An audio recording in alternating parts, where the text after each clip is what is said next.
much. Good evening, everybody. Welcome to the October 20 meeting.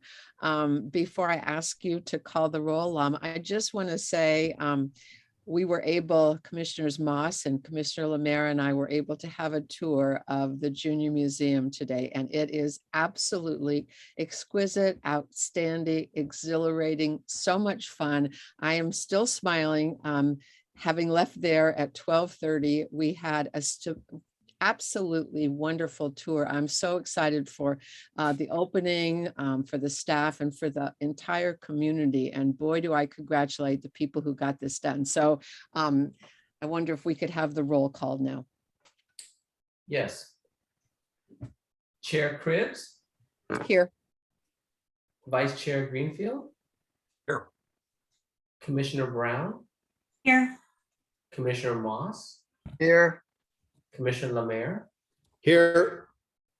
Commissioner Reckdahl? Here. And we also have Council Liaison Koo present as well. Chair, we have 6 commissioners present. Thank you very much. May I ask, are there any agenda changes, requests, or deletions tonight? Okay, hearing none. Let's go to any members of the public who wish to speak on items that are not on the agenda. If anyone would like to speak on the non-item agenda, if you could raise your hand at this time, please. Chair, we have no hands raised. Thank you very much. So I will now turn it over to Darren Anderson for the department report. Darren. Thank you, Chair. Darren Anderson with Community Services Department. Last week, we had staff install 2 new signs that explain the rules for coverly synthetic field and track. Example is they've got the dogs are on leash or allowed on the track, but not on the field, and other general rules for those areas. So those are up now. And Vice Chair had helped work with staff on finalizing that. So thank you for that. On October 18th, City Council had directed staff to move forward with formalizing the Parks and Recreation Commission's role for the Urban Forest Master Plan, and the Vice Chair will provide more details during the ad hoc updates. An update on the recruitment for the Parks and Recreation Commission. There was an extension of the deadline, which extended it up to today. I had checked in with the clerk's office last week and learned that we had 6 applicants, and I'll check in with them again to see where we're at now that we've reached the deadline for submittals. Just a brief update on the Rinconada Park improvement project. The project is underway and anticipated to be completed in January. The second annual Jacko Jaunt event will be held Friday, October 29th, 6 p.m. to 8:30 p.m. at Litton Plaza. And more information available on the Enjoy Online page regarding that one. And then the big news about the Palo Alto Junior Museum and Zoo that will reopen with a completely rebuilt facility and reimagined visitor experience on November 12th with a limited schedule. Staff are excited to welcome everyone back from November 12th through December 20th, and that's Fridays through Sundays with morning and afternoon slots, which gives staff time to sanitize in between visits. And you can learn more at cityofpaloalto.org/JMZ. I just also wanted to give a thank you to John Aiken, the director of the JMZ, for graciously providing tours for our commissioners. Really appreciate that. And Chair, that concludes the department report. Okay, thank you very much. Are there any commissioners who have questions regarding the department report?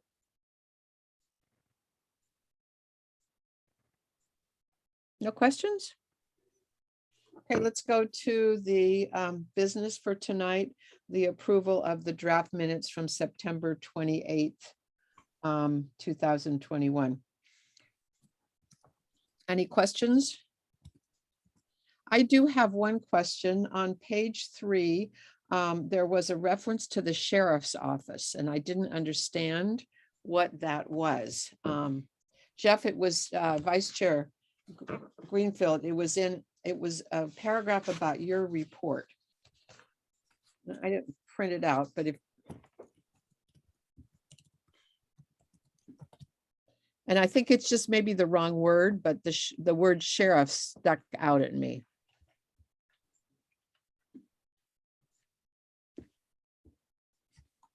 Didn't catch that. It's very early on in the minutes. Yeah, Page. I see it. It's page 3.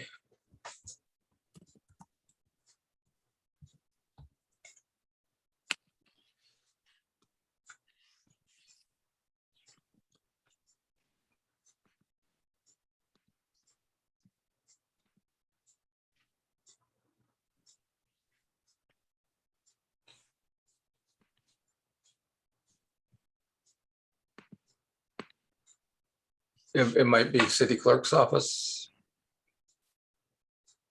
Okay. And it was actually a comment that Darren made.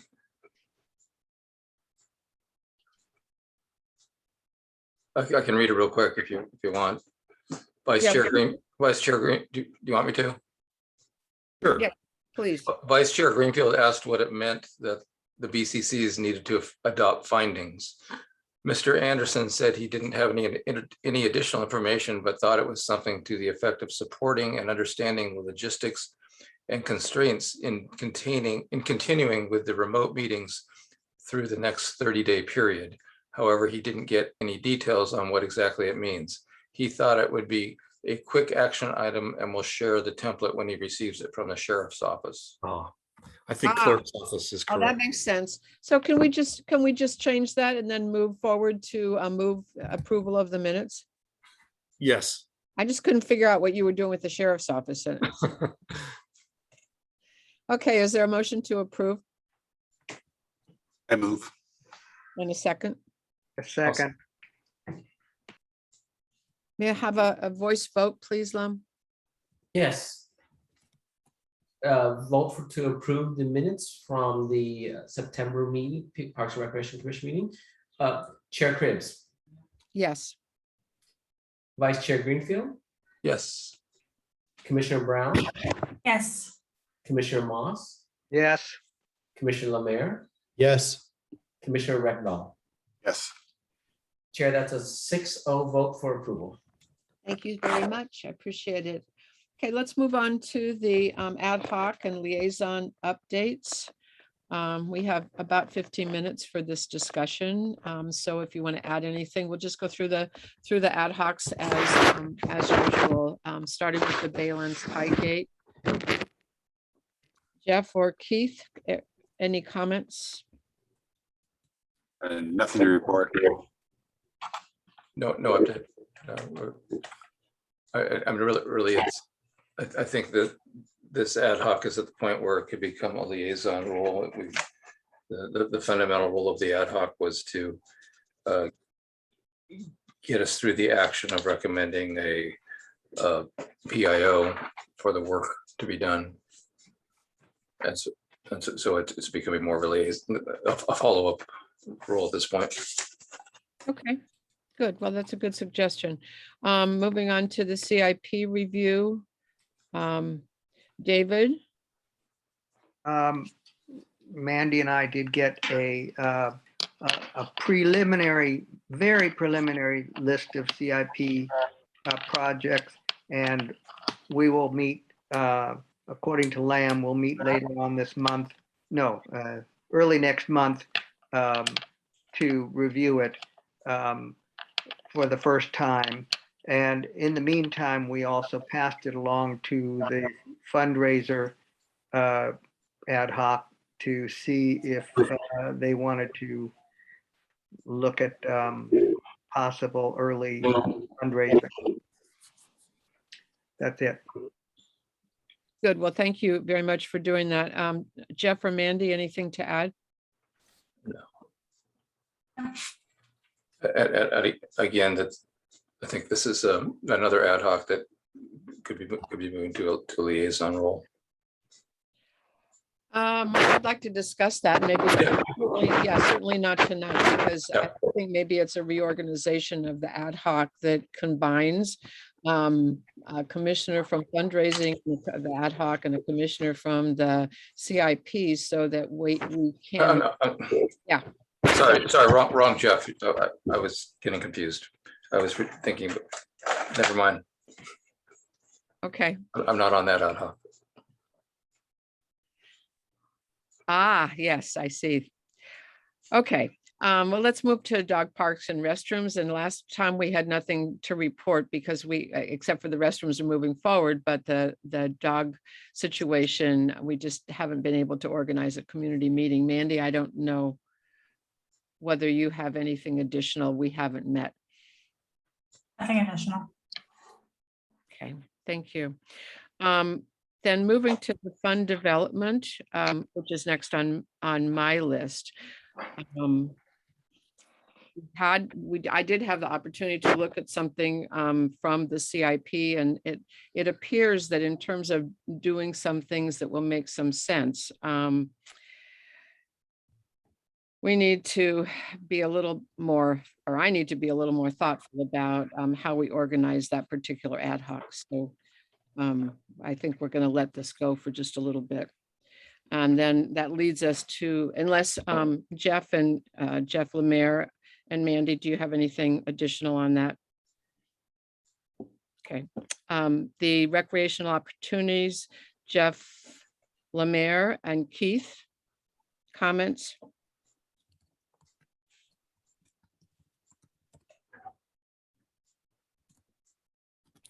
We had a meeting, when was that? Last week, talking about the gymnasium. We're going to talk about that. We didn't have formal charts at all. No. We've been talking about locations in the city where we could have a gymnasium. And we looked at the 10.5 acres. We had looked at Career Park. We had looked at Mitchell Park. We had looked at the Ventura School site and saying, there's a fifth site too we looked at. But would these be appropriate to have a gymnasium, a city gymnasium on? Cubberley is getting old, and during the construction, if and when Cubberley is redeveloped, we likely would lose at least some gym access. And so does it make sense for us to go forward and plan some type of gym facility elsewhere in the city? Jeff, do you want to add more details?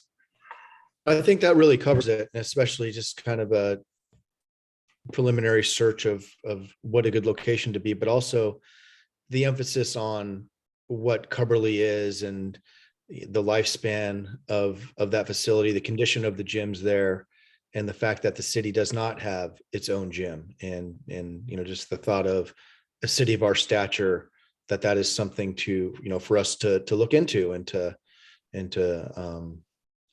and that, as us being the Parks and Recreation Commission, is certainly something for us to pursue. We had a meeting with the city manager a couple months ago, and he said, well, rule number one is we have no staff time and no money. So if we do want a gym, we're gonna have to do private fundraising. But it's hard because you can't have a plan without fundraising, but you can't have fundraising without a plan. And so what we'd like to do is go for and have a low level where we at least can have some ideas that we can more formalize and then go out for fundraising that will give it more of a real. It's not just can we have money? It's much easier to raise money if you say, can we have money for this? And show pictures and show ideas. And I think that's where we're trying to go for, is to get enough meat on the bone that we can raise money. Yeah, I think that's a good summary. The intent of the ad hoc was to put together a memo where we could come to the whole commission in November and get the commission's support for moving forward and at least having a community discussion about the need for a gym, the potential location, and all of that. We shared that with the staff, and they came back to us and said there are certain things that the council will want to know before you go too much further along. And so we will continue to meet through the month in the next couple of weeks, and then hopefully be able to have this on the agenda in November. That's with fingers crossed.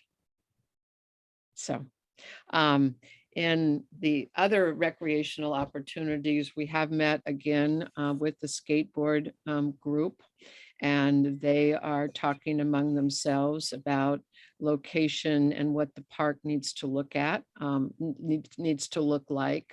So I think that part is moving along very well, and hopefully they can come back to us. We can have a discussion again in November, but we'll see. Moving now to the racket court policy, Keith or Mandy, any comments? I know we're on the agenda tonight.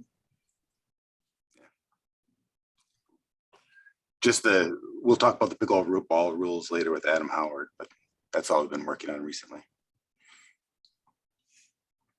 Okay, thank you. Sidewalk vendor policy. That's what I was suggesting, that it's probably in a place where we can move this to a liaison role or look to dissolve the ad hoc after this goes to city council. Oh, well, that's good news, because that then follows the rules for an ad hoc, right? That's what we're trying to do. This is a good thing. Good, thank you. And that committee did a great job of looking at all of the possibilities and all of that. So I know that that's really very much appreciated. So moving on to the liaisons, aquatics is first. And I believe that the usual aquatics report that we usually hear in You want November. to talk about Foothills ad hoc? I would love to, because my eyes skipped right over that. Let me finish with aquatics and then we'll go back to the Foothills ad hoc. Thank you, David. I believe that it's been asked that the report about aquatics come back in January. And I think that that's fine with me. There is a group from Rinconada that would like to meet as well. So that meeting's been scheduled. Baylands 10.5 is another liaison of mine, and I'm still seeking a meeting with Rodrigo Baptista, who is the 10.5 soccer, not the 10.5, but the Palo Alto Soccer Club representative now that Neil has gone on. Community gardens, Mandy? I don't have any updates. Back to the Foothill Nature Preserve, David.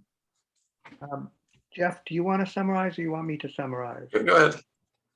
So we have had several meetings, and we have another meeting scheduled in another week. And we're basically rushing to get all of the remaining issues that we were talking about all summer to the commission in either November or December meeting. And they include the bike gate, gate D, they include videography, they include infrastructure, they include fees, they include reservation system, dogs. It's a whole litany of stuff. So we have a lot on our plate, and we're pushing to try to get something to you either November or December meeting. Anything else, Jeff? Oh, that's good. One thing I would want to add is that long list, not all of them are changes. The things that we looked at, and some of the results are, we like it the way it is, we're not going to change. So when you hear something on that, doesn't mean that doesn't mean we're doing it from the summertime. Well, I'm glad you said that. Do you have Darren, do you have a date yet for the council, or does it depend on when it can go to the full commission? Yeah, I think we'd schedule that after we've had our commission discussion. And from staff perspective, we're really looking at December as opposed to November, I think. So December for the commission to hear. Yes. Yeah. And then after that for the council. Right. Okay. Thank you. David, do you want to talk about Cubberley? Yeah, as many of you have read in the Palo Alto Online and the Palo Alto Weekly, there have been some major discussions between the city council and the school board about Coverly.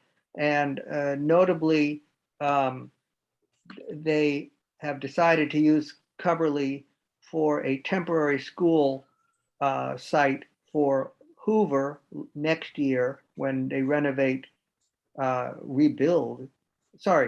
Palo Verde. So while they renovate Palo Verde next year, and then the following 2 years, use it to house Hoover School when they rebuild from scratch the Hoover School. And then, and what they promised is that no current tenants will be displaced. Well, that means that the reason is that they can't use the existing classrooms because they're not to code. So they're going to bring in a whole bunch of portables and put them somewhere, probably the parking lot, to handle these people. And they're going to use some of Greendale, but they're not going to displace those tenants. So, and the last big thing is that they made a recommendation, the school board, that they do not need the entire 27 acres for a new high school if they ever want one. And it's just a dream right now, way out in the future. And so they would like to give back 7 of those acres back to the city, sell it to the city, and only keep 20 acres. So that would increase the city's acreage to 14 acres. And we have a Coverly master plan that ought to be, when that happens, we would dust off the Coverly master plan and adjust accordingly. And going back to what Keith had said about the finding a place for a gym, it would certainly be nice if we could carve out a portion of that 14 acres to put a gym and then work around that so that we don't have to wait for everything to settle, especially if you can get money just for a gym. It would be nice to put the gym there. So those 3 things are the big news of the week, actually. That's it. David, when you said dust off the master plan, which master plan were you dusting off? The Coverly master plan. The Concordia plan? What? The Concordia plan? Yes. Okay, I just wanted to make sure. Yes. And All right, well, thanks. that talks about how we would use the 7 acres that are owned by Palo Alto, plus all of the 7 acres that we would get from the school district, plus a little bit more. And so I don't see any reason why we can't use that same plan for the 14 acres if we can get that to happen. And that would, of course, have to be worked out with the city council, how we can get that taken care of quickly. Thank you very much. Thing I would add is that this is a big change, but I think it's good for us. I think it's going to be more compatible with our recreational uses. Well, it certainly is more compatible for recreational uses, and I think it's good to know that the school district has decided that both staff housing and teacher housing and move in the district office is not going to happen at Coverly. I mean, I thought that was really good news. And I was wondering if Councilperson Koo has any comments from her side about this. No, I can't speak about it right now. Thank you. Thank you very much. Well, it was in all the papers. It is quite premature. Okay, well, more to come on that for sure. Let's talk about golf. Jeff Lemire. I don't have any new updates for the golf. Okay, thank you. I don't think we have a commissioner liaison on the GSI, so I'm going to jump over that one. Jeff Greenfield, the Hawthorn area planning. Still waiting for something to happen. Looking forward to it. but it's more participation role, waiting for meetings and for the balls to start rolling. You. Palo Alto Recreation Foundation, I don't have anything to report on that. Palo Alto City, Keith, anything else about? Yeah, the last meeting, the only thing of interest was Coverly. They talked extensively about that, but nothing new to add about that. Safe routes to school? No update. Here we are with the skateboard park again. Jeff Lemire? Nothing beyond what was added before with what you commented on. Okay, thank you. Sustainability, Mandy? The SCAT meetings are ongoing, but nothing directly related to report on. Okay, thank you. Urban Forestry? Yes. So on October 18th, the City Council reviewed proposed updates to Title 8 of the Muni Code, which is also known as the City Tree Protection Ordinance. And a relatively small part of this discussion and action related to the Parks and Rec Commission serving as a public forum for community urban forestry matters and to advise council on similar related matters. Actually, 2 years ago to the month, when Walter Passmore presented an urban forest master plan status update to the Parks and Rec Commission at our monthly meeting, both the urban forestry and the Parks and Rec Commission came to an agreement in principle to do just this. And so council's action on the 18th gives us a directive to move forward with this. And this was, I can read the action. It was from agenda item number 13, item H. Direct staff to formalize a role in the Parks and Recreation Commission on urban forestry issues.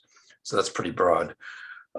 Staff and the PRC urban forestry ad hoc previously had developed a framework document almost 2 years ago. And that grouping at the time was Commissioner Rectal, myself, Darren, and Walter Passmore, who was the urban forester at the time. And this is a framework for whatever relationship will be moving forward. Staff, which is now Darren and Peter Gollinger, who's the acting urban forester, along with Keith and myself, who are the urban forestry liaisons, will review these guidelines again. They'll go to the directors for review. It's not clear yet if a Muni Code update will be required. This is something that staff is looking into. It may not technically be required, which could allow us to move forward more quickly, but it may be a best practice to end up updating the Muni Code so that it's more specifically stated as a requirement or as a part of our purview, as opposed to coming under a catch-all basket. So this is something that'll be happening over the next couple months. And we'll look forward to formalizing this relationship and moving forward. I don't know if Keith or Darren has anything they'd like to add to that. That's good.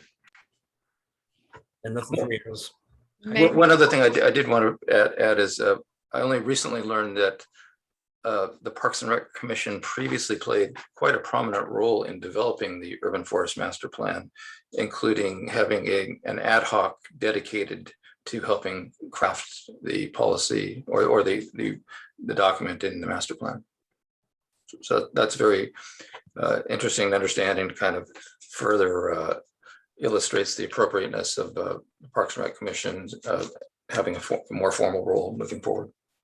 Yeah, that's great to know. So in terms of actual details, are we is Recreation getting a staff person to do this, or will it be from existing staff, or is it coming from, I thought 2 years ago it was somebody coming from Public Works? Right, it would be the urban forester or acting urban forester would be the liaison. And that's Peter Gollinger is in the acting role right now. And this would be the first specific type of arrangement between the Parks and Rec Commission and staff outside of the Community Services Department. And so that's part of what seems like might require a muni code change or would be best served with a muni code change. Okay. I have one question, and that is, wasn't this a major change to the master plan also? Something to do with the types of trees that people can plant? Are you referring to the city council agenda item on the 18th of October? Yeah, Yeah, yeah. so the council was considering a major revision to the tree protection ordinance, which hasn't been substantively updated in over 20 years. And I was part of a group of residents that submitted some very extensive recommendations that first went to the Policy and Services Committee, which is a standing committee of City Council, which is chaired by Councilmember Koo. And then from there, it was recommended to consideration for City Council. A final decision hasn't been made on the updates to the municipal code regarding the tree protection ordinance recommended changes. That's something that will be coming to the Parks and Recreation Commission as recommended by council sometime before April, when a final decision is due at City Council. I suspect January is a likely time frame for this. Councilmember Koo, is there anything you'd like to add on this? Thanks to all the residents for their work on this. The reason it is not going to come, it's not adopted yet, is that there needs to be some community engagement so that the community can look at some of the changes to the code. That's it. Thank you. And part of the community engagement will be coming to the Parks and Recreation Commission for our input, and as well as the community's input at our public meeting. Great. Thank you. The Ventura plan, Keith, And nothing to add.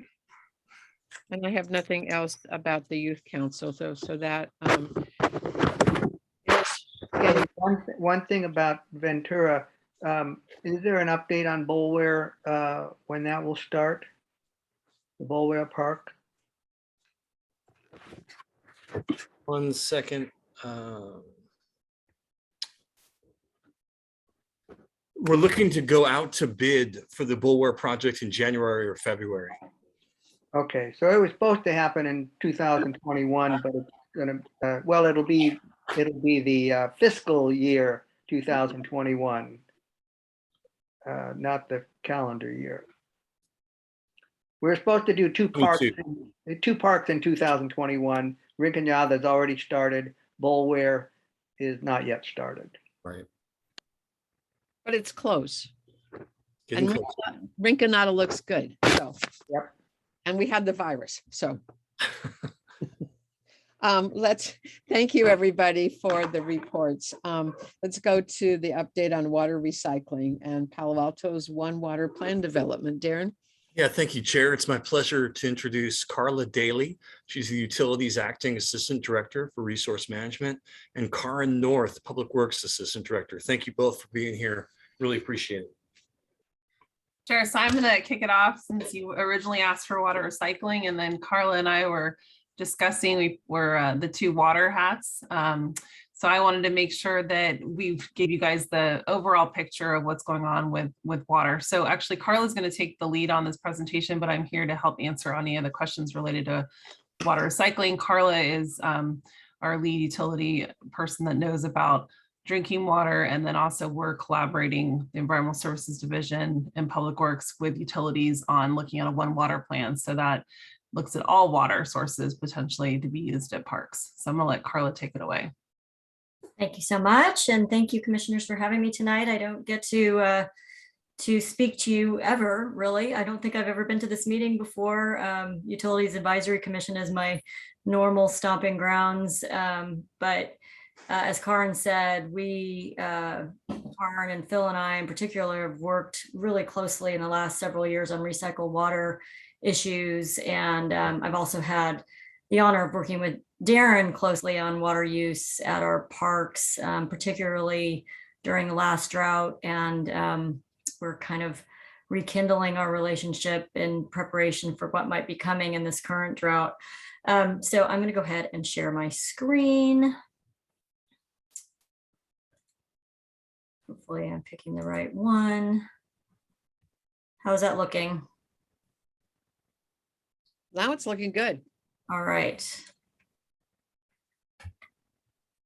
So I would like to, since I don't get to speak to you often, I'd like to take this opportunity to also share a little bit of information with you about the current drought, in addition to the main topic tonight, which is really recycled water and our efforts around water resiliency planning in general. Just to kind of give a quick timeline of the craziness that has ensued in the last several months. Starting in April of this year, the city's water supplier, the San Francisco Public Utilities Commission, asked wholesale customers, of which Palo Alto is one, to voluntarily keep water use to the same as summer 2019. And really the SFPUC manages their system in a very conservative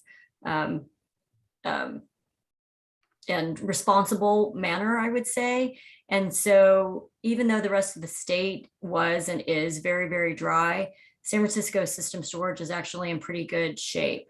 And I'm putting some of these numbers in here just to kind of emphasize how many numbers there are flying around out there in the media and maybe among friends and neighbors that you're talking to about the drought. So it can get very confusing. In July, Valley Water, who supplies water to most of the rest of Santa Clara County, imposed a mandatory 15% use reduction compared to 2019. And Valley Water, while they are the dominant supplier in the county, Palo Alto does not take any water from Valley Water. So that often causes a lot of confusion when their system is experiencing different conditions than San Francisco's system. They do rely quite heavily on the State Water Project, which is in serious shortfall this year and many years that have low precip. They also are having to rebuild the Anderson Dam for mandated seismic upgrades, and that is their largest storage reservoir. Without that, without their ability to use that in times of drought, that really puts them in a disadvantage. And so they're in a much worse situation than our own water supplier is. As you know, in July, the governor declared an emergency, asked for 15% voluntary reduction, but compared to a different base year to 2020. And then in a few days later, the SFPUC mirrored the governor's ask just to stay in line with the governor, but not because San Francisco's system situation had changed significantly from their initial declaration in April. In August, and I did update this slide from what you received in your packet because I added a couple of new things after July. In August, the state curtailed water diversions on the Sacramento and San Joaquin rivers. That includes the Tuolumne River, where San Francisco takes its water that it then supplies to us. And so on November 9th, the SFPUC is likely to declare a water shortage emergency and ask for a 10% voluntary use reduction compared to a new time period, fiscal year 2019-2020.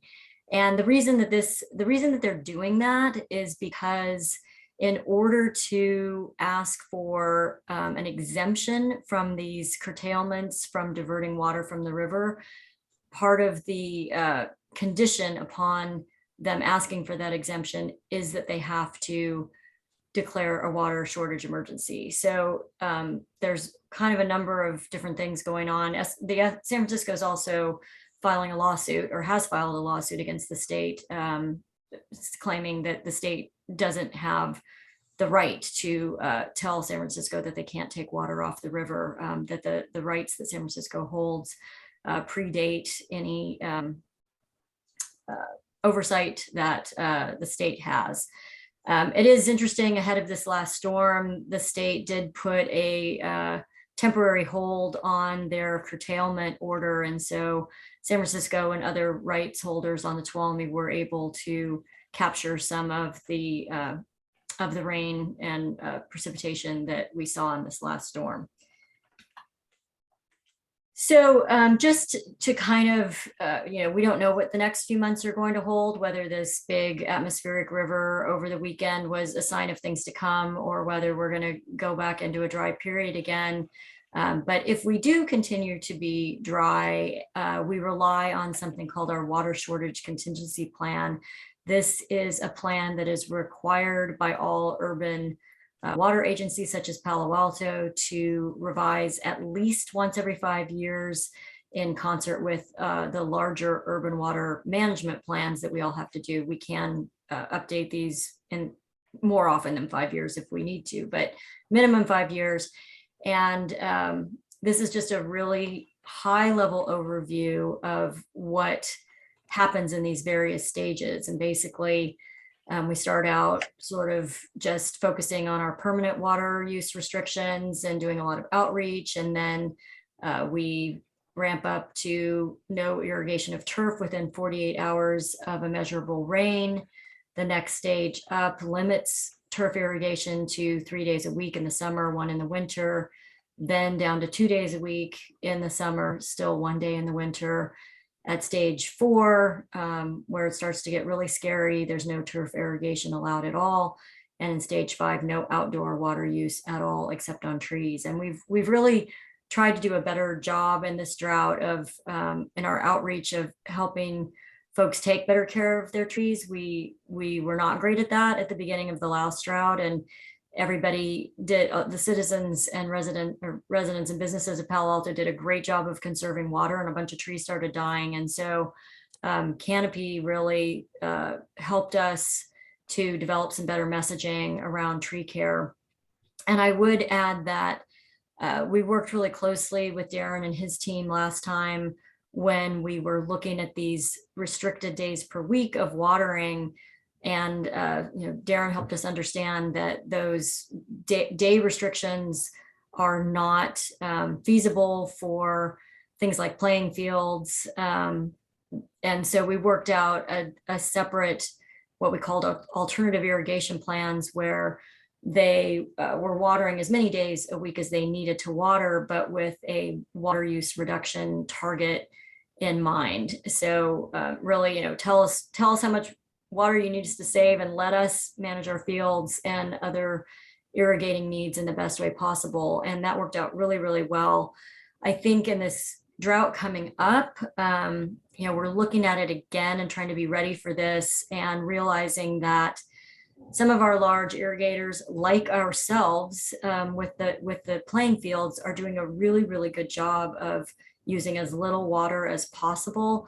And so we need to be more targeted in the irrigation customers that we ask to really do their fair share to save water, and not do these sort of across the board, one size fits all type plans for the large irrigators. And we do have some tools that are at our disposal that we can use to see sort of hypothetically for a given area and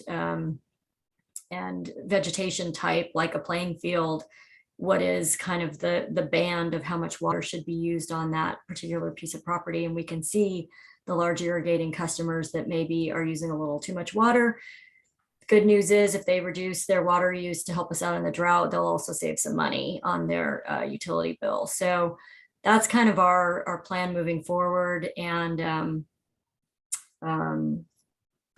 yep, I'm not sure I had anything else to say about the drought. So back to the main topic that I'm supposed to be talking about tonight. Kind of a little bit of an overview, just to make sure that everybody's aware of our water supply situation. I thought I'd take a little bit of a step back and give it an outline. 100% of our drinking water in Palo Alto does come from the regional water system operated by the San Francisco Public Utilities Commission. About 85% of that originates in the Tuolumne River, and the other 15% from local reservoirs, local rainfall. Our demand is about 11,000 acre feet per year, which is the same as about 10 million gallons per day. And currently we pay close to $2,000 an acre foot for that water. since I know you have an interest in recycled water, we always find it helpful to make sure we're all speaking the same language around the different types of water reuse, terms that we tend to throw around a lot when we're talking about how to reuse water. It is, of course, locally produced. It is sustainable, and it's why we like it so much. We always try and think of the ways that we can, if at all possible, use the right water quality for the right purpose.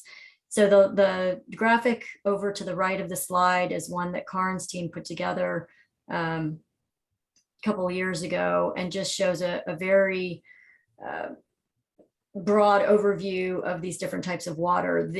What we call recycled water, or purple pipe water, because it literally is transported in pipes that are colored purple so that you know it's not potable, is highly treated wastewater, but not a high enough quality for drinking. So that water is normally used for irrigating landscapes. It can be used for toilet flushing, for some industrial uses, and some non-potable commercial uses. That same water can be further treated to make it drinking water quality.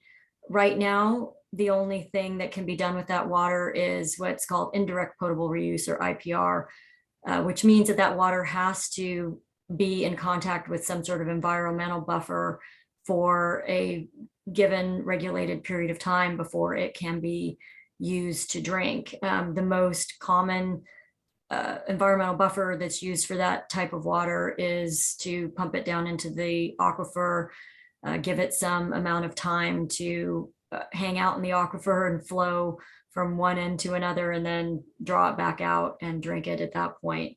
There are regulations that are in the works in California for direct potable reuse, and that would be taking that wastewater that has been treated to drinking water quality and putting it directly into a distribution system. That does not happen in California yet, but it definitely will happen, probably in the fairly near future.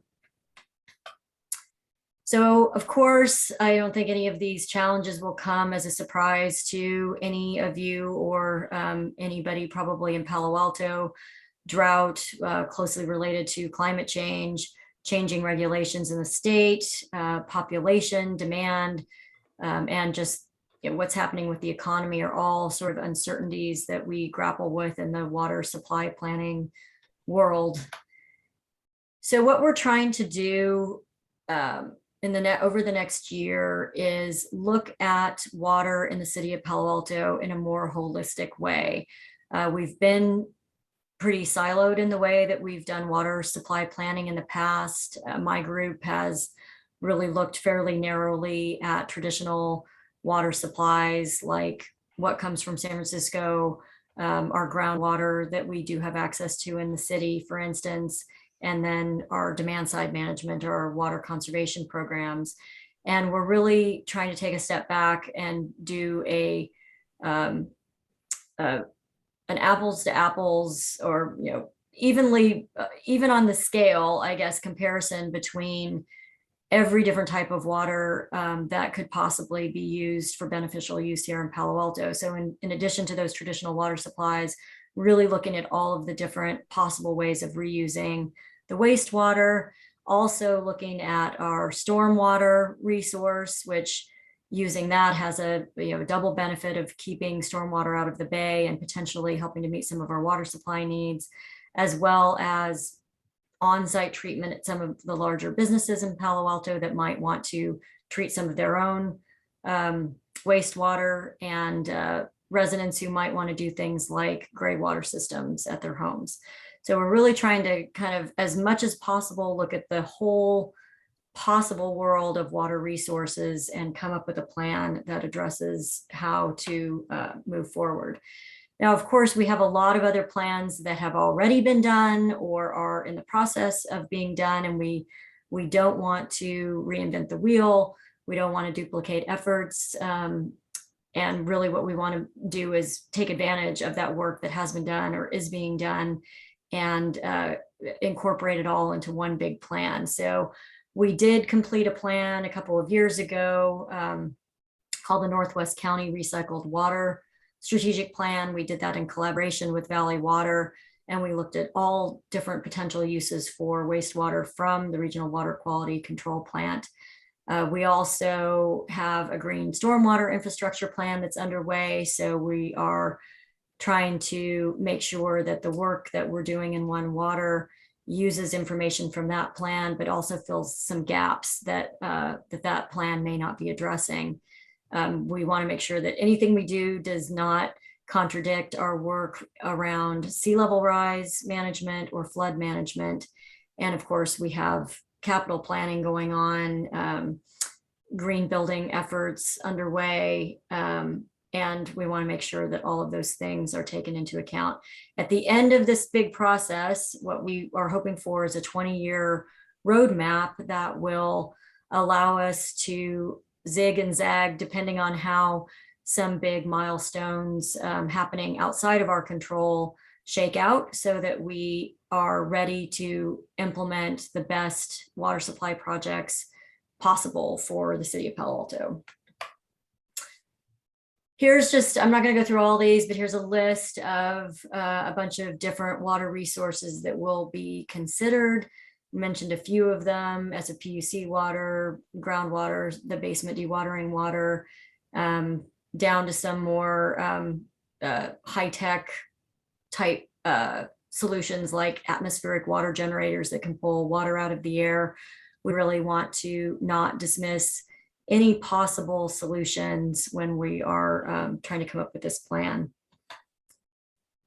So I know you obviously focus really heavily on the parks, and this is a really important demand for us here in the city with respect to our water resources. There are many valuable trees and community assets that are housed within those parks, not only the playing fields, but other spaces that are really high value to the public. And as I mentioned, we have pretty solid evidence that the fields are already being managed very efficiently. There might be some irrigated areas, including Baranda Lake, which isn't an irrigated area, but it's a high water use asset that we, the city, manage, that might offer some opportunities to apply some alternative water supplies in those areas, possibly recycled water, possibly groundwater, possibly stormwater. We really want to make sure that we are taking advantage of some of these big non-potable water demands in the city, and thinking about what the best way to meet those needs will be in this plan. We have a lot of criteria that we're going to need to sort out and how to rank the different water supply portfolio options. This is a list of some that we've come up with so far. We've also, we have an RFP for consulting help that should be going out on the street any day now. And we've also asked in our scope of work for the consultant to help us brainstorm any other criteria that we might be missing and help us come up with a methodology for how we're going to take all of these things into consideration when we are evaluating different water supply portfolios.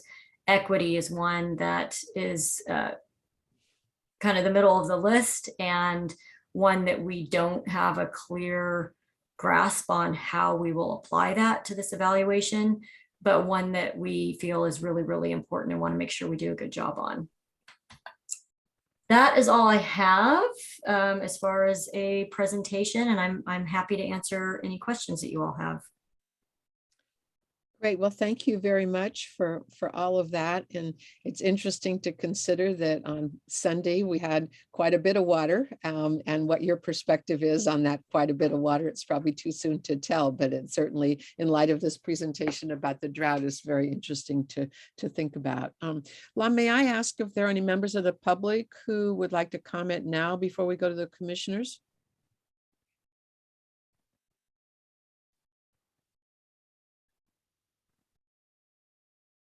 Okay, great. Thank you so much. Commissioners, questions. Let's just go around, start with Jeff, Vice Chair. Thank you for the upgrade. Oh, I thought you'd like that. was waiting to see if you'd catch that. Yes. Well, thank you very much for the detailed presentation, Carla, and thank you for presenting to our commission, and it's very focused. I really want to thank you for the tree care messaging regarding tree watering and the guidelines for tree watering during a drought. And given the time investment required for this critical component of our natural infrastructure, the message to keep watering your trees is very important and great to hear. So thank you. I liked hearing the holistic overall idea of a holistic approach that the city's taking regarding water use. You also mentioned Valley Water and the Northwest County Recycled Water Strategic Plan on more of a regional level. I'm wondering, to what extent are other cities, our neighbors, looking at a holistic plan like we are, and how does this puzzle piece fit into the regional picture? Yeah, that's a really good question. A lot of our neighbors are really thinking down the same lines. I think we're a little bit of ahead of some of our neighbors. Just yesterday, one of my colleagues at the city of Mountain View asked if we could share our scope of work from our RFP, because they're trying to think about the same type of planning.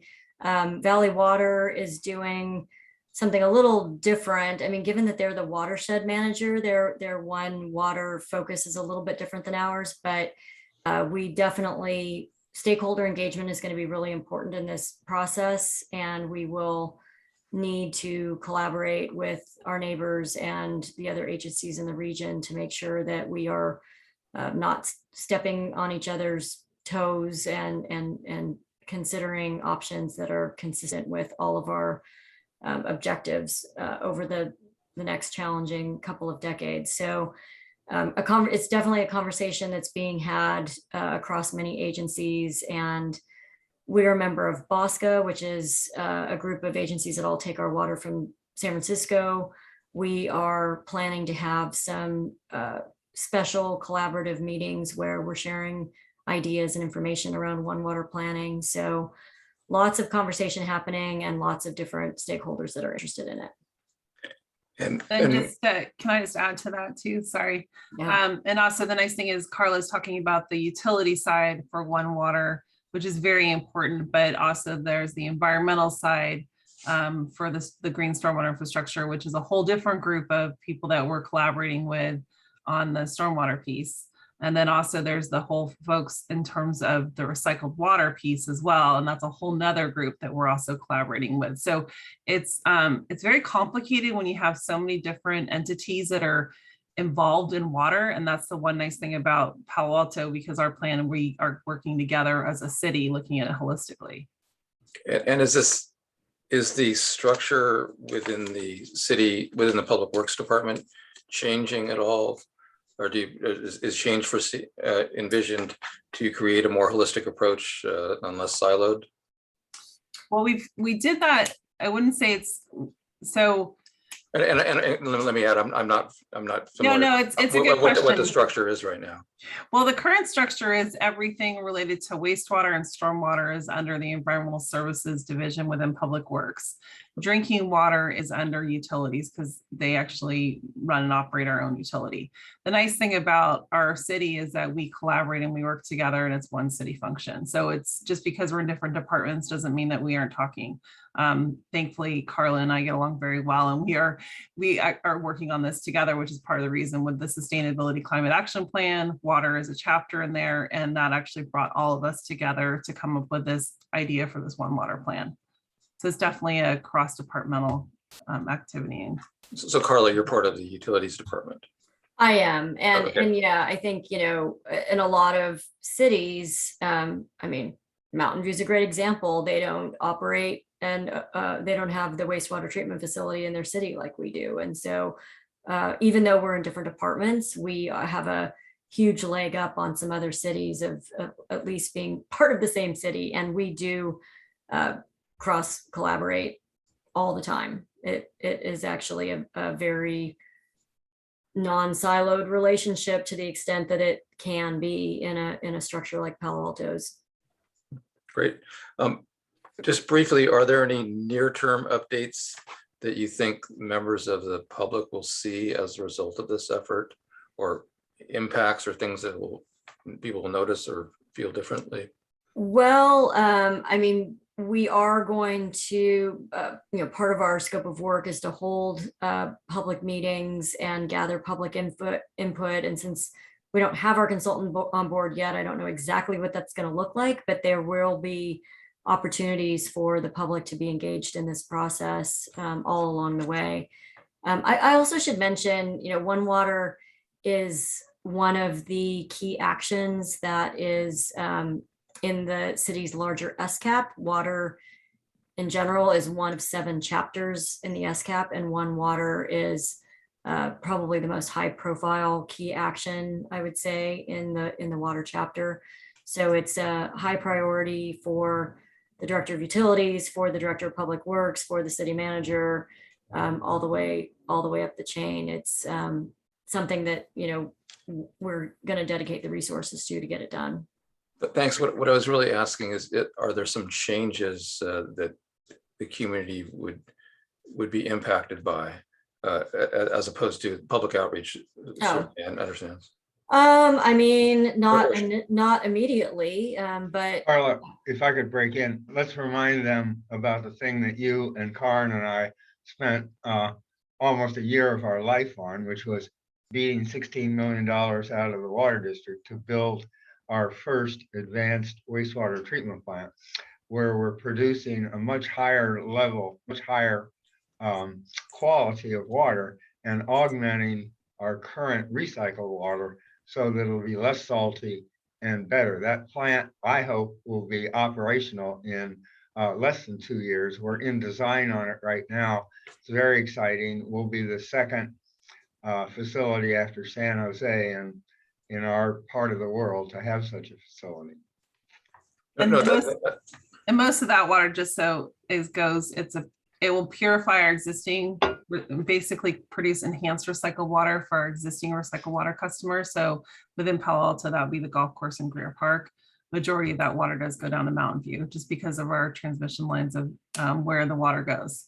So we looked at the Northwest County Recycled Water Strategic Plan of a few different pipeline options within Palo Alto. And at this point in time, we haven't been bringing anything forward to council to expand that, but that's part of the discussion of terms of using the right water at the right place.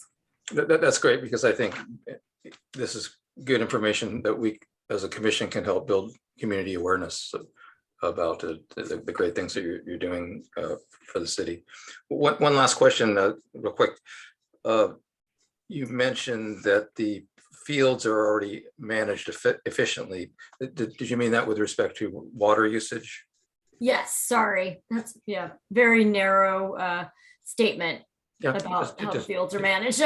I'm not otherwise making an observation about how the fields are managed, but so the water that is going to the fields is appropriate given the various levels of the drought that we're in. Correct. That's what I meant. Thank you. Thanks for all the great work and for the follow-up here. Thank you, Jeff. I'm glad you asked about fields because I'd like to get back around to that when I get my turn. Commissioner Brown, do you have any questions? Well, thank you for the presentation. That was great. You mentioned sort of a focus on trying to get more water conservation for property owners or residentials because the parks do such a good job. And I know that there are incentive and rebate programs available for drought tolerant landscaping. Are you seeing a lot of customers take advantage of those programs, or do you think an additional incentive or permit streamlining is in the consideration for future discussions? Thanks for that question. So two ways I'd like to answer that. One, we did increase, through Valley Water did increase our landscape rebate incentive.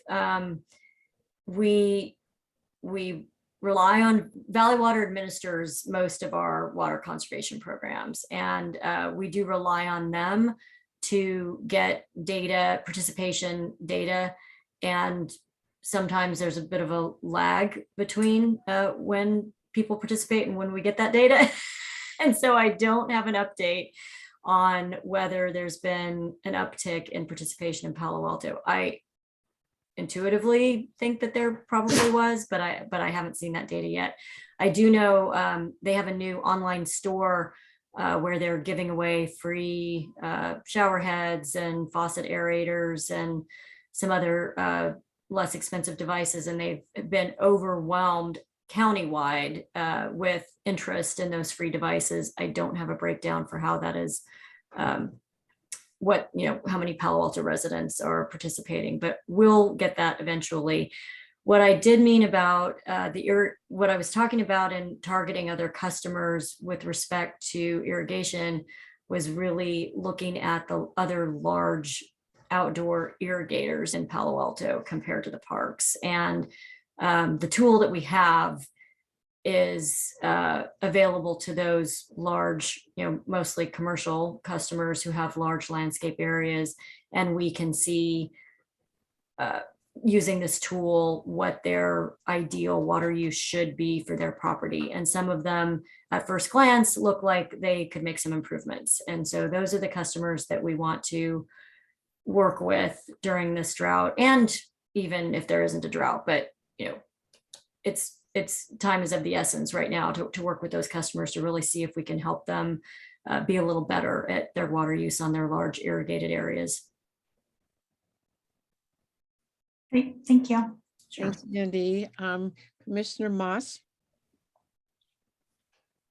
Yeah, I want to follow up with what Commissioner Brown asked, and that is some of these large customers. We can talk about Baranda Lake, but when you have the Stanford Fields and golf courses, when you have the Palo Alto Country Club golf course, when you have all of our parks that are not Greer, so you have Mitchell Park and the other 10 parks that all need that purple pipe water. What is the plan? We have a ton of irrigation that has to be done, not to mention the big residential properties like Arriaga. Right. So the Stanford Fields we don't supply water to the Stanford Fields, and the Stanford Golf Course uses groundwater, and that Stanford property. But Palo Alto Golf Course. Palo Alto Golf and Country Club, yes, does use Hetchy water. They were actually really great during the last drought. They said to us, tell us how much water we need to save and we will figure out how to do it. And they surpassed the number that we gave them. So they were really great to work with. But, we've had this potential recycled water pipeline plan for many, many years that would supply more of our own parks, including Mitchell Park, and could possibly go all the way up to the Palo Alto Hills Golf and Country Club and even up to Foothills Park. That was a project that was analyzed in the Northwest County Recycled Water Strategic Plan. And even we took that a step farther and did a fairly detailed business plan around that project. So it has been analyzed pretty thoroughly, but we didn't feel, council didn't feel comfortable moving forward with that project without stepping back and looking holistically at all the different options for water. So that was really the impetus originally for the One Water plan. Was when we took that business plan to Palo Alto, to council, they kind of said, yeah, this is an interesting project, but what are all the other possible alternatives that we should be thinking of before we spend $50 million building a big pipeline all the way through the middle of the city of Palo Alto, which is a pretty significant undertaking. Yeah, we I also can't- have, we also have the school district. I forgot about that. So Absolutely. there's tremendous opportunity when you look at that additional pipe. And I hope that the city council will, in the near future, be able to take that back up, especially as the drought gets worse. Yeah, I mean, they will be looking at that and all the other alternatives that we identify under the One Water Plan. Yeah, one possibility is that the council might decide that waiting for direct potable reuse makes more sense than building a recycled water pipeline, because that water can go directly into the distribution system that we already have in the ground, and a big expensive pipeline doesn't need to be built to deal with it. I don't want to predict the future, but it's fairly obvious what some of those trade-offs might be that council will have to consider when they are looking at potential portfolios. Thank you. Thank you, David. Council member, Commissioner Rectal. Promotions left and right here. I know, but he's gonna get one. Carla and Karen, thank you very much. This is very good work. I'm on the housing element work group, and we're looking at adding 6,000 units in the next 8 years. That's 15,000 people. And that's 25% population growth. And I'm really worried about how we're going to provide water for all those people. Smart meters. I've heard that the best bang for the buck for conserving water is to actually find leak detection. And smart meters are a good way of doing it. Smart meters went to council a couple of weeks ago. Was that just electrical, or was that also water smart meters? That's also water. Okay. And do you think that's going to be effective finding leaks? Yes, I do think that will really help finding leaks. We have a tool that we're hoping to launch in the next few months that is the home water reports that can also help detect leaks, although the data is not as granular without the smart meters, as you know, but still the tool will help us detect certain water use patterns that might indicate a leak, and we can help reach out to folks. But yes, absolutely, smart meters, that's going to be a major boon in helping people identify leaks really, really early and get those fixed and save water and save money.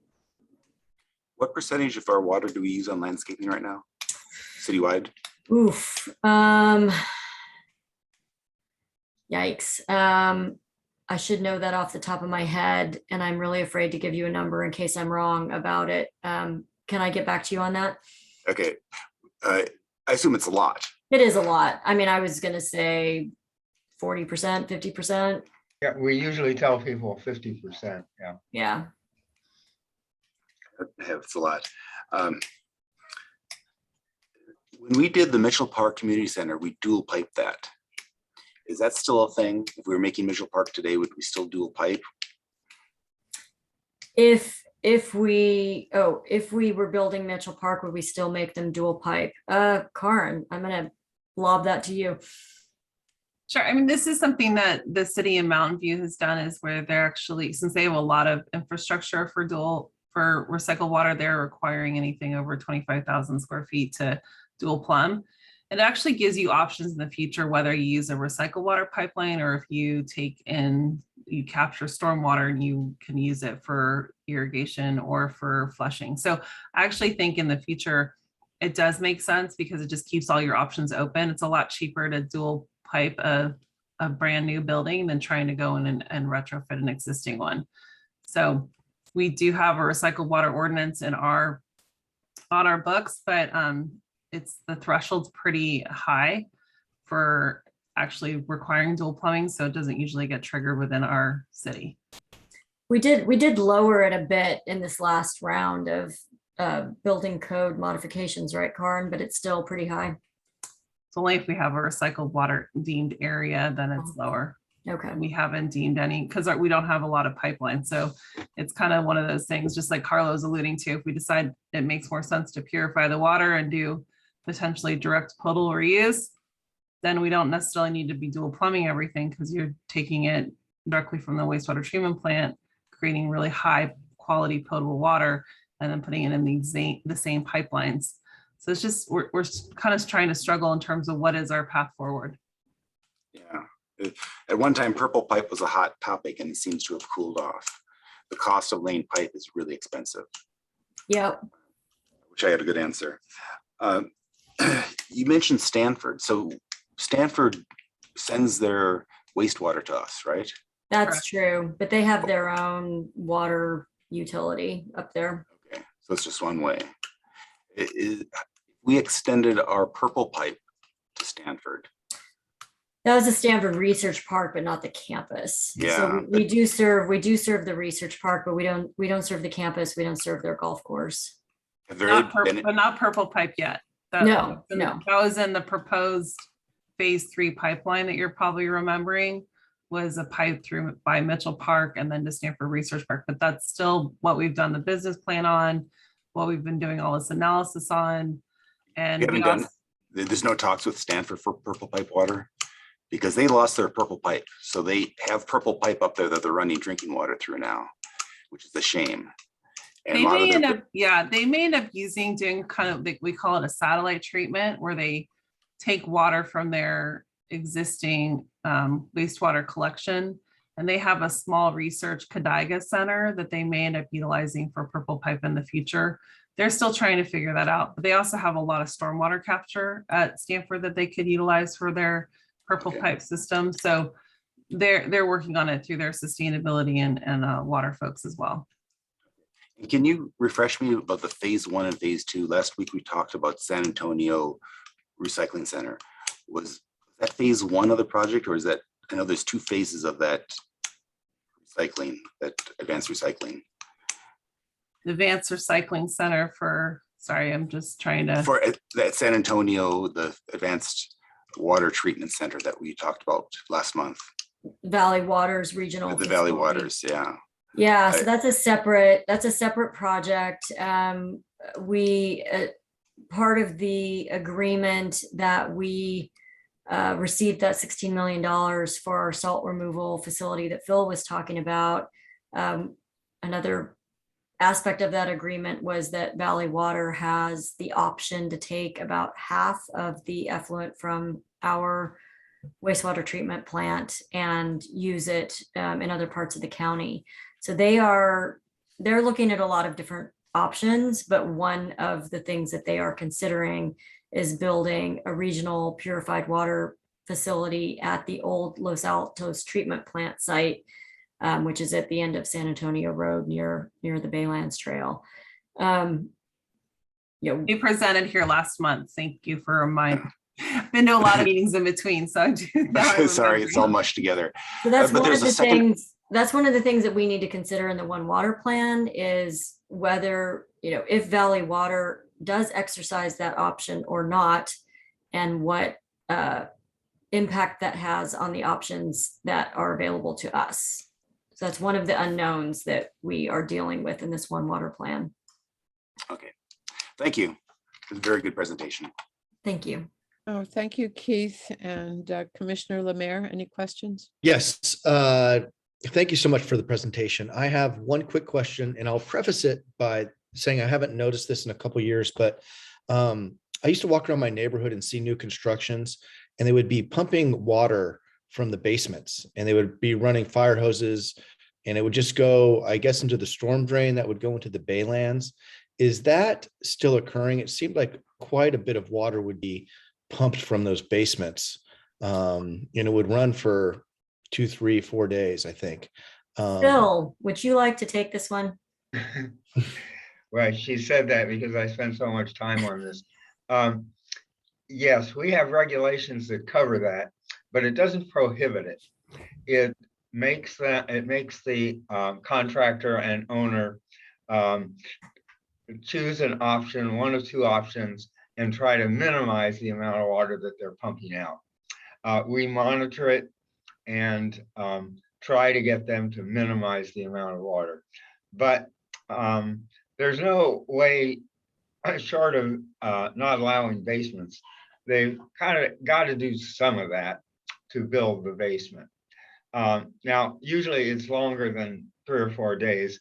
For residential, we're trying to limit it to 2 weeks. But for these big commercial operations, it will take at least a year. So you're right, a lot of water goes to the storm drain. In a typical year, it's about 40 million gallons, which sounds, that's an alarming number to a lot of people. But trying to do something useful with it is difficult. First of all, it's short term. We put a certain amount of it in trucks. They're required to take a truck a day and water usually it's trees, at the direction of our urban forester. But that's a small fraction of the total because it's such a large amount that comes in such a short period of time. It'd be very difficult and expensive to try to get that to a better location with trucks. So quick yeah. question, 40 million gallons, is that a lot of groundwater to lose or not really in terms of groundwater? I don't really know what to compare it to. Yeah, it is hard to know. It's hard for us to know too. We don't pretend to have all the answers on this. We do know that it appears to rebound, especially in a normal wet season, which we haven't had lately. But it doesn't appear that it's having a long-term impact on our groundwater. And remember, this is shallow groundwater we're talking about. This is a different aquifer than what the city of Palo Alto's emergency wells tap into. Our emergency wells go down hundreds of feet, and they're not affected, we don't think, by this pumping of what we call the shallow groundwater. And do we know if the pumping of that water has any impact on any of the surrounding trees or vegetation, or is that something that is taken into consideration when a project like this comes up for approval? Yeah, we do a lot of thinking about that and talking about it. Walter, our former arborist, his opinion was that the average tree is drawing water from the first 3 or 4 feet and not significantly below that. And our current forester agrees with that assessment, and others have as well. The groundwater table that most of these people are pumping is at least 10 feet deep, sometimes 15 feet deep. Now, that's not always the case. You get closer to the bay where Karin used to live. That groundwater, that shallow groundwater, is fairly high and could impact trees. So we have to be careful. But in the last couple of years, these basements have been closer to Middlefield, where the groundwater is 10 to 15 feet deep, and we don't think it's really being utilized by trees. Thank you very much. Thank you, Jeff. Councilmember Koo, do you have any questions or comments? No, I don't. Thank you. Oh, thank you so much. And then I just have one last very practical question. I'm really glad to hear about the playing fields, that we're doing a great job of taking care of them and watering them. We're getting a lot of comments about the shape that playing fields are in right now. And so I'm worried that, I'm not worried, I'm just interested in if there's anything from a water perspective that we should be doing or could be doing to make the playing fields in better shape. But maybe not, and maybe it's just the drought. So, yeah, thanks, Chair Cribbs. It's actually not so much the lack of water that's put some of our playing fields in less than optimal. It's typically excessive use, and it's also scaling back of some of the extra renovations that we used to be able to do before budget cuts. In particular, Cubberley is one example where you'll see a change, and it's directly tied to that. And it's not for lack of water. The AIP, that alternative irrigation plan that Carla described that we had implemented in the previous drought, was really about prioritizing water for high use, very important areas like a playing field where safety is a concern, and being more conservative in more ornamental aesthetic grass areas. So we still kind of do that. When we're prudent with water all the time, we're being extra prudent right now because we're in the throes of this drought. And that's what we're doing, is prioritizing our use in those playing fields, keeping the turf alive, and minimizing it in other areas where it's really aesthetic. So you'll see lots of brown turf in those areas, and the playing fields are being adequately watered. It just needs more renovations and rest. Okay, thank you for that, Darren. I appreciate that. And then one very, well, maybe not an easy question. How much rain did we get in Palo Alto on Sunday? I saw 2.12 inches at one of I think the station out near the bay. I figured you guys were the experts, so you would know, because I kept seeing, this and that and everything. So anyhow, it was good to see the rain. Carla, thank you so much. Thank you for having me. I really enjoyed it. Talking with us, and thanks to all the commissioners for very, very good questions. I think we all, learned a lot, and we really appreciate the work that you and all of your team have done for such a long time for Palo Alto. So thank you very much. Thanks, Carla. Okay, Darren, let's move then to the update on the status of Measure E in Bixby Park. Thanks, Chair. Yeah, my pleasure to introduce again Karin North, Public Works Assistant Director, and Phil Boble, Public Works, former Assistant Director, currently Management Specialist. Thank you both. So I'm going to just kick it off, since Phil's really the expert here, since he was part of the whole Measure E.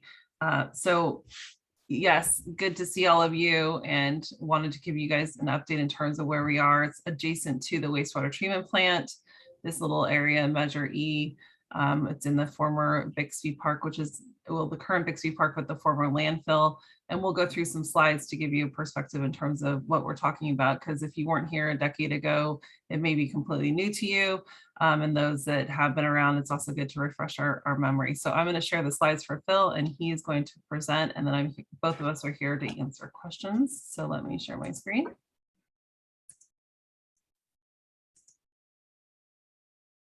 Can you see that? Mm-hmm. All right. Right. So I just call your attention to that the little blurb below the title. So it is 10 acres that we're talking about of Bixby Park that was de-dedicated. That is, it was removed from being parkland in 2011, November 1st of 2011. And I think all of you are too young to have been around at that point in time. But if I'm wrong, that is 10 years ago. The anniversary is November 1st, next week.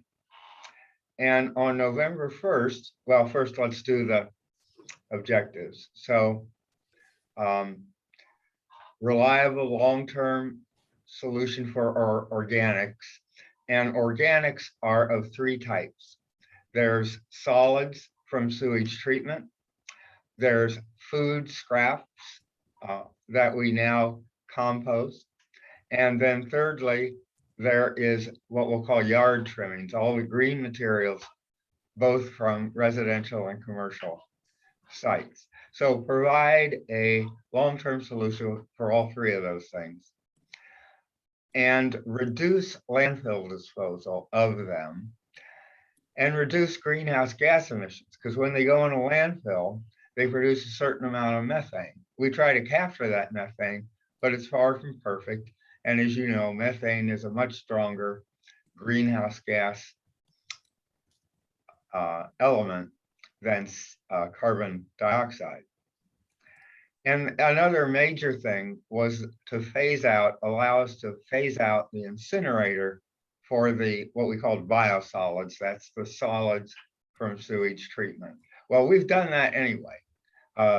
2 years ago, we finally got an alternative technology, and we no longer run the incinerator. So that has happened regardless. Next slide. So what are the key features of Measure E? Well, the Measure E removed these 10 acres from parkland for a period of 10 years. At the end of that 10 years, next week, as early as November 2nd, the council could redesignate those 10 acres as parkland because we have not moved forward with a project. The use of land was very specific in Measure E. It wasn't some general thing that was voted in. It says that it's for the treatment of those 3 organic streams that I mentioned and using biological or equivalent measures.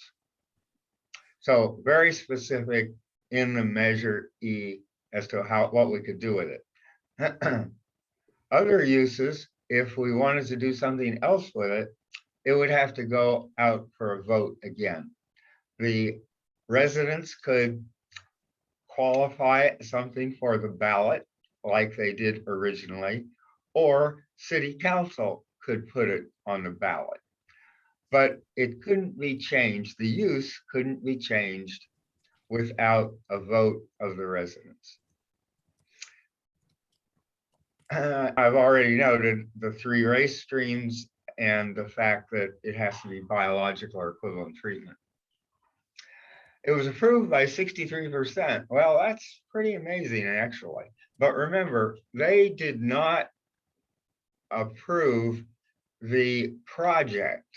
They just removed it from parkland for 10 years while we could work on a project, get it approved that fit the scope of Measure E. Well, we haven't done that. We've tried. We had 2 RFPs, and we did not determine that those projects would be cost effective or even possible. So that 10 acres has gone unused and remains as it was 10 years ago. Next slide. This just gives the 3 fats, oils, and grease are really part of the biosolids. And as you can see, they're a very small part. So the other 3, the majority of it is biosolids, and then yard trimmings and food scraps are about the same. Next slide. So here's where it is. Where is this 10 acres? Well, it's this blue rectangle. That's 10 acres. And you can see, this is an old photograph. It's actually before we closed the landfill. So the landfill is that brown area. And that dark brown area with the rows was our old compost operation. We actually produced our own compost. Some of you may remember that. Now, that entire area, including the Measure E site, is been capped with approximately 4 feet of soil. And that whole area is a maze of pipes, removing the methane, removing water so it doesn't transmit pollutants downward, and removing stormwater off to the side so it doesn't erode the facility. So that's where Measure E is. And another way to show it is here. Again, it's blue. And now you can see the ISO lines. And you can see that part of that 10 acres really cuts into a fairly steep hillside.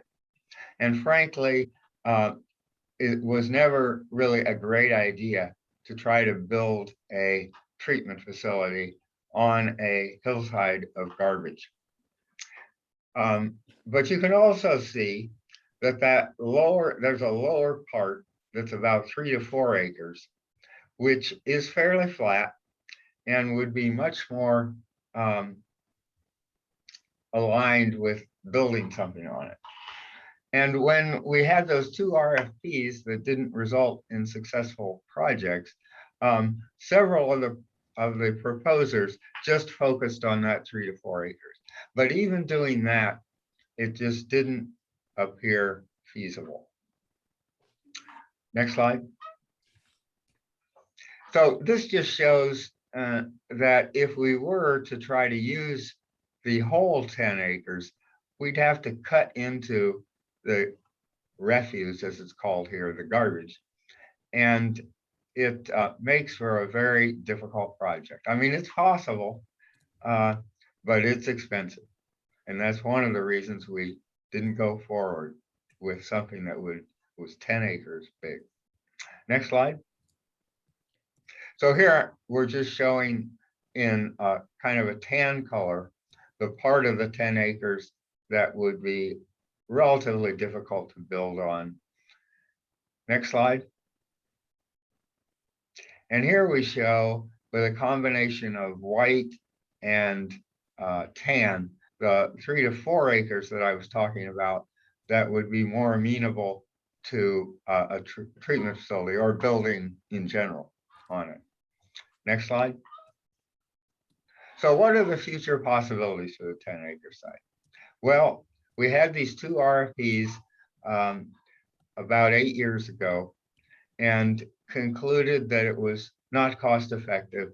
And actually, we would have been an experimental facility because no one had, or since has, combined those 3 waste streams into a single treatment facility. Biosolids, greens from gardens, and food. Nobody has yet come up with one treatment process to do all 3 of those. So not only was it not cost effective, we would have been essentially doing a experiment and a research project. However, the good news is, and I want to emphasize this, that the second bullet there, we've taken those 3 residuals and handled them separately, nearly as envisioned. They're just not within Palo Alto, which was a goal for the people that got Measure E passed, right? They really wanted to do it local. They didn't want to off our residuals on some other community, especially a community of color. They wanted the treatment to occur here and not have to truck it off site. But we are doing what was envisioned. The biosolids are being converted to compost and an agricultural fertilizer product and being utilized in the Central Valley, but fairly close to us, not that far into the Central Valley. That's the biosolids or solids from sewage treatment. That's what we're doing right now.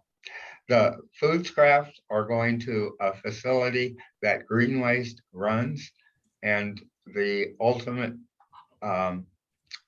disposition is the production of compost. And that's true also with the green material from gardens. Those 2 things, food, and well, all 3 really, are either producing compost or a soil supplement for agriculture. The compost can also be used for commercial operations, such as adjacent to freeways. It's not being used for compost for homes at the moment, although frankly, there isn't any reason why it couldn't be. So the third bullet just re-emphasized that this November, you asked for this, maybe you all knew about this date, you probably did, but it's very timely because council could return it to, as far as I know, nothing's been agendized on this thing, but it's possible for them to return it to parkland. But the other possibility is they don't do that. They just take no action. And if they take no action, then many possibilities remain open.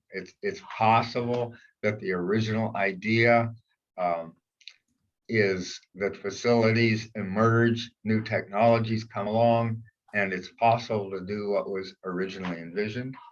It's possible that there's another vote of the public to do something different with it.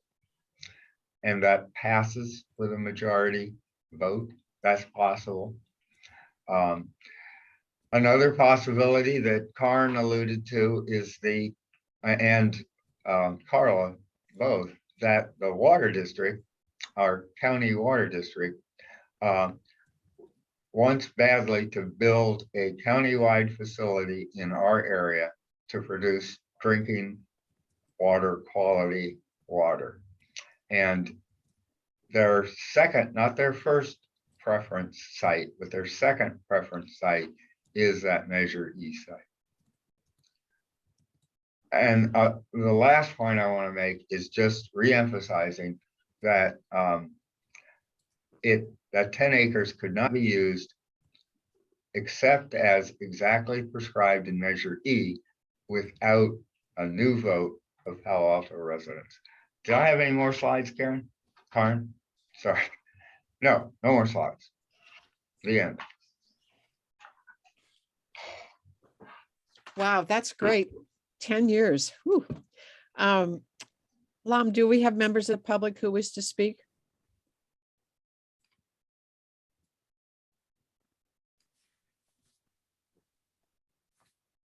I see one hand that's raised on my screen.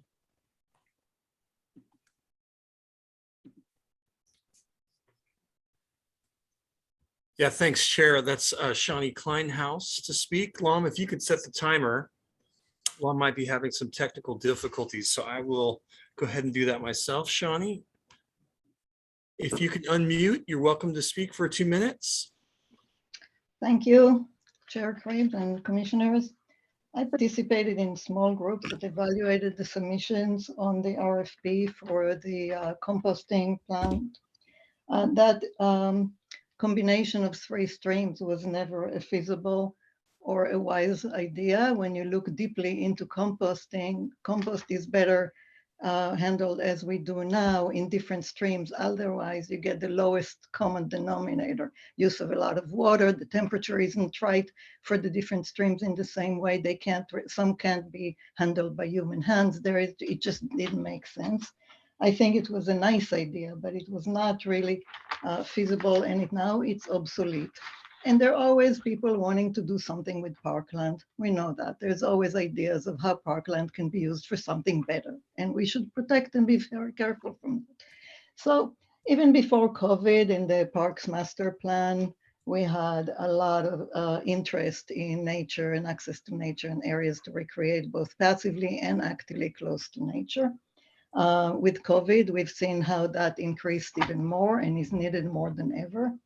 And every city in our area, and I have participated in other parks master plans in other cities and attend a lot of meetings of Parks and Recreation Commission everywhere in the area. Everybody is really struggling right now to provide residents with enough active and passive recreation and access to nature and all the things that we can do and have done better than others because we preserved more land than many other cities. Some cities just don't have any. They rely on school districts, and the school districts are now fencing their parks because of security issues, and suddenly the neighborhood has no park. So I think it's time that for the Measure B site to go back to parkland. I think that is your prerogative and responsibility to recommend to City Council to rededicate the 10 acres to parkland as soon as possible, and don't give an inch. It really should have been parkland all along. So thank you. Thank you, Shawnee. And Thank Chair, you. I don't see any. Yep, I don't see any other hands either. I'm happy that I am able to see hands now, so that's a good thing. Let's go to the commissioners now and start with Commissioner Lemaire. No, thank you very much for that presentation. I do not have any further comments or questions with what you presented, but I appreciate the information on it. And it was I didn't really know about Measure E, so this was very helpful. Thank you. Good, thank you very much. Commissioner Rectal. You mentioned the purified water. This was not chosen? Why was this not chosen as opposed to the San Antonio site? I think the main reason really was that the water district knew, and we told them that it would require a new vote of residents. And that's a pretty uncertain kind of thing, right? So I think that was the main thing that drove the water district to the San Antonio road site. Functionally, was it big enough? Could have you put it there? Yeah. 3 to 4 acres combined with, there is some room within the sewage treatment plant. You know, the fence between the two doesn't have to be exclusive. And suppose we made this parkland again, would that preclude advanced water treatment at the site, or could you reconfigure the site so that you could have direct potable reuse at that site? I don't think you could, you couldn't use it. If you returned it to parkland, you couldn't use that 10 acres. Now, another possibility is you return most of it, you return the hillside, basically, that 6 to 7 acres, you return that to parkland, and then that flat area, again, it'd require a vote of people, but I'm just saying, if you're trying to look for something that's doable, it's better to just focus on that 3 or 4 acres. My question is if you wanted to put a direct potable reuse facility in that general location near the treatment center, are there options other than using this 10 acre area? Not for, it depends on the size. So right now it's a 25 acre facility. We treat around 20 million gallons of water per day, and we are maxed out, and we are currently rebuilding the whole facility.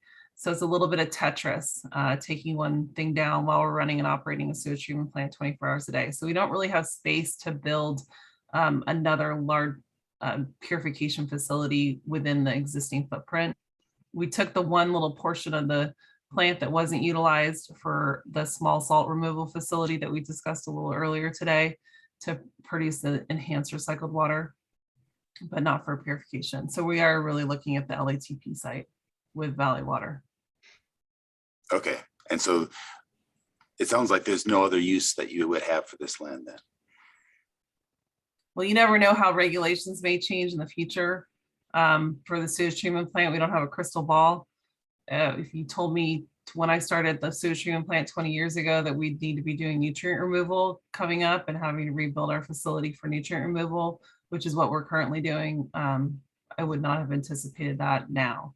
So who knows, there are other contaminants that we may have to try and figure out to upgrade our sewage treatment plant in the future. It's always good to reserve a little bit of space.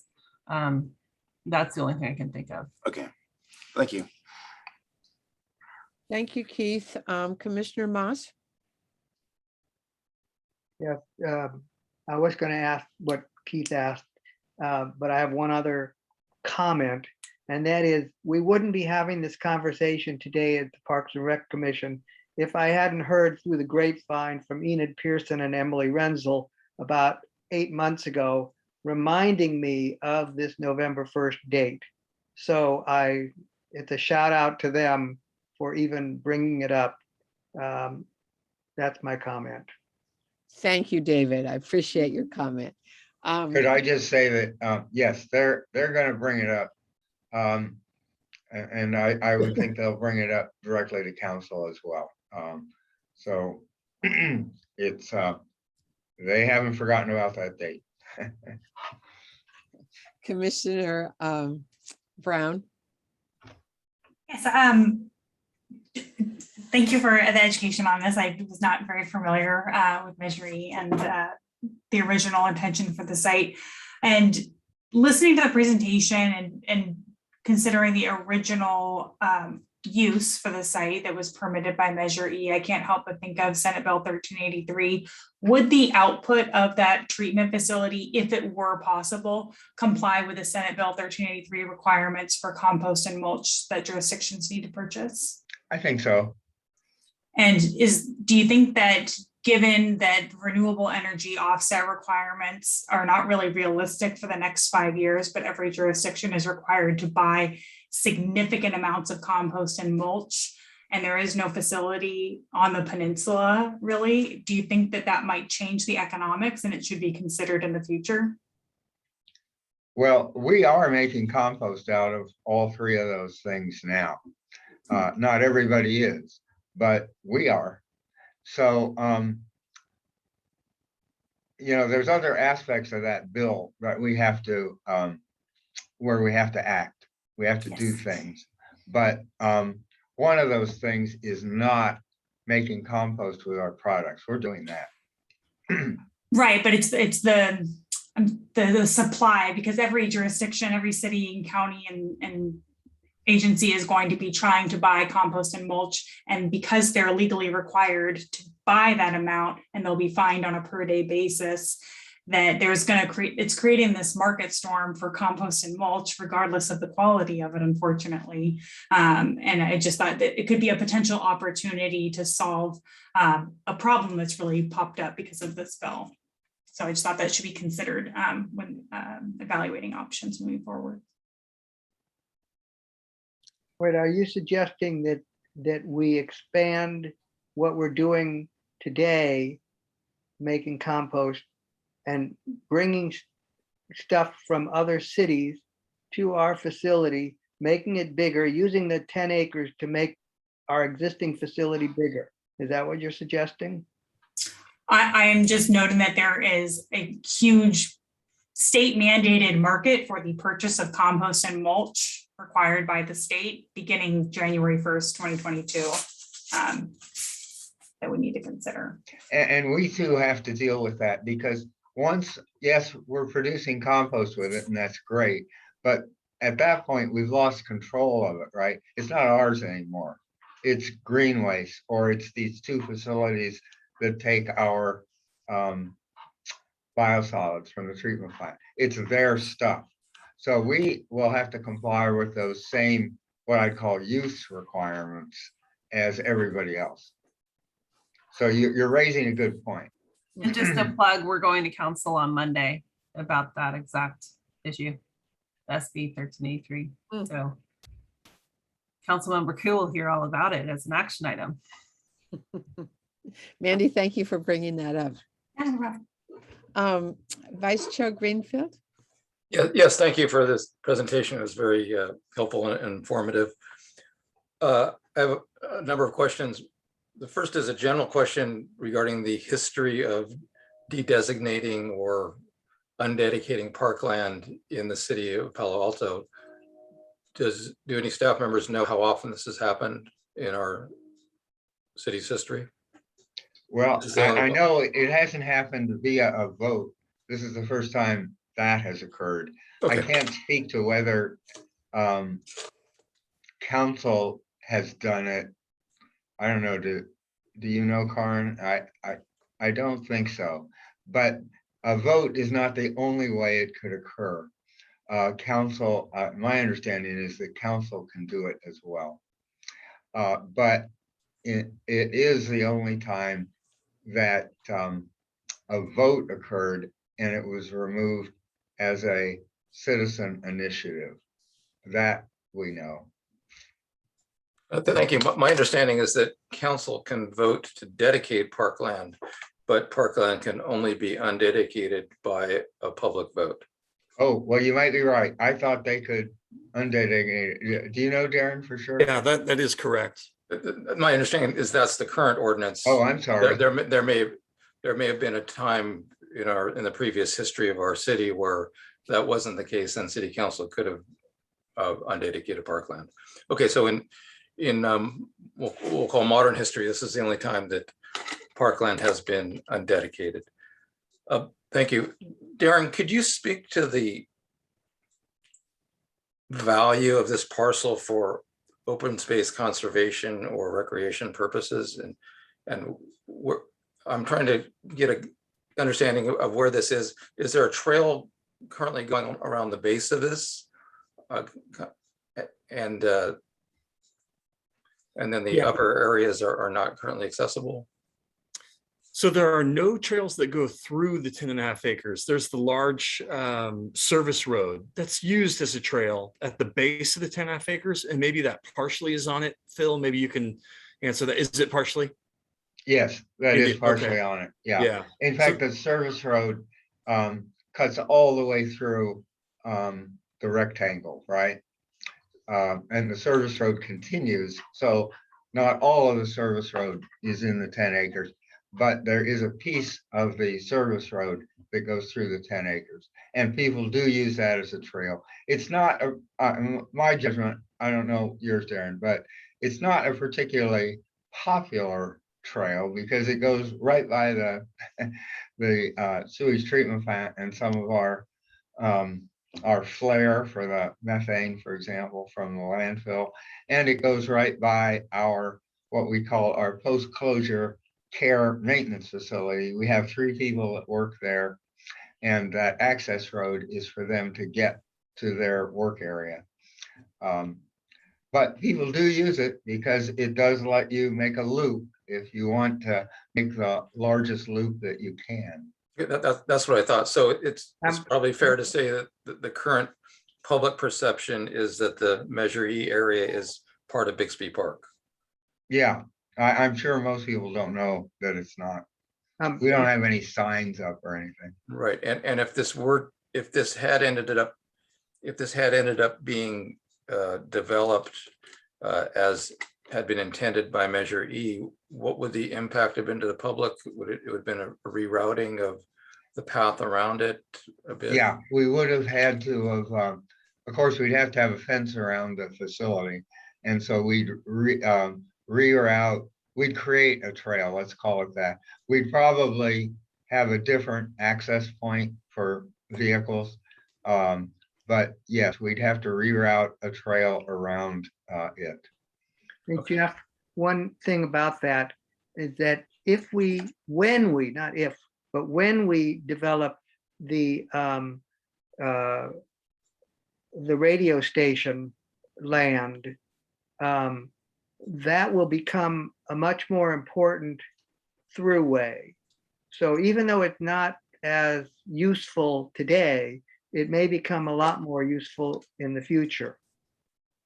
Yeah, and Shawnee and Emily and Enid would argue that corridor where the service road is, a little to the northwest of that, is a corridor of vegetation that's used by animals to go from one part of the Baylands to another.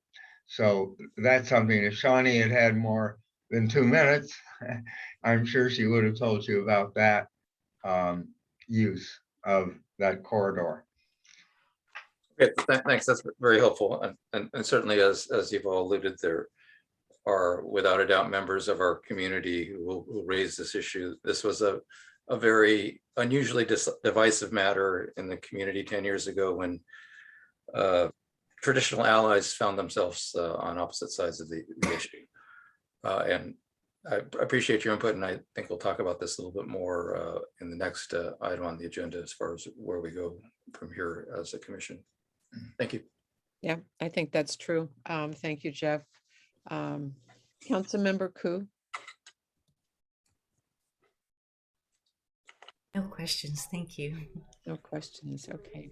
Well, I would just thank Phil and Karen for coming to remind us all about Measure E and the import of it. And certainly for us, we're always looking for parkland and making sure that we preserve and save and take care of parkland. And so I think this has been a really interesting discussion. So we really appreciate your being here. So thank you very much.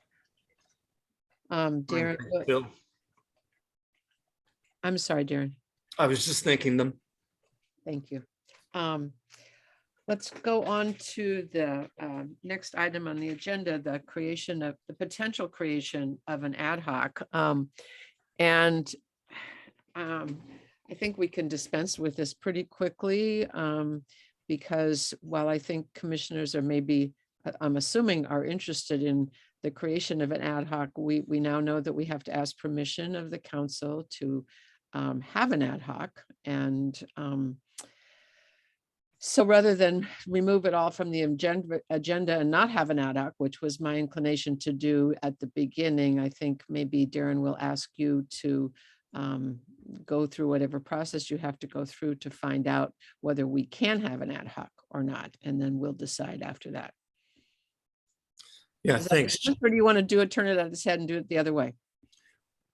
My thinking was it would just be worthy of discussion to confirm that the commission generally supports the idea, and then staff, if that is the interest of the commission, staff will pursue whatever methodology council would like for us to do those check-ins. That hasn't been identified yet.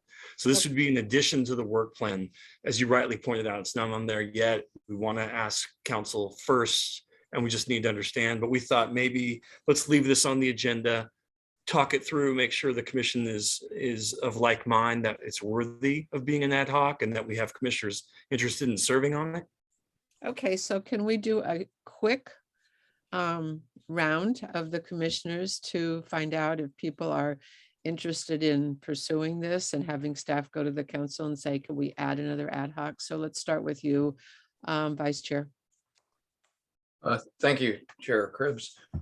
I think in general, we don't have a lot of guidance from other staff departments and from City Council on the process for adding items to our work plan. And so I think this is an opportunity where, as a commission, we could consider an action requesting that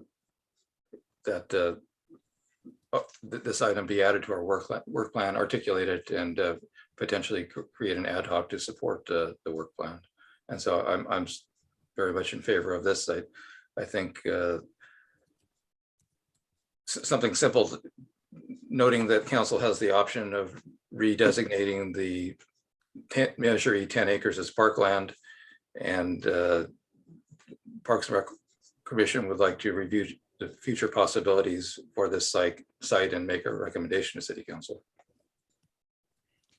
Okay, Commissioner Moss. I think this is a great idea, but I think the cart before the horse.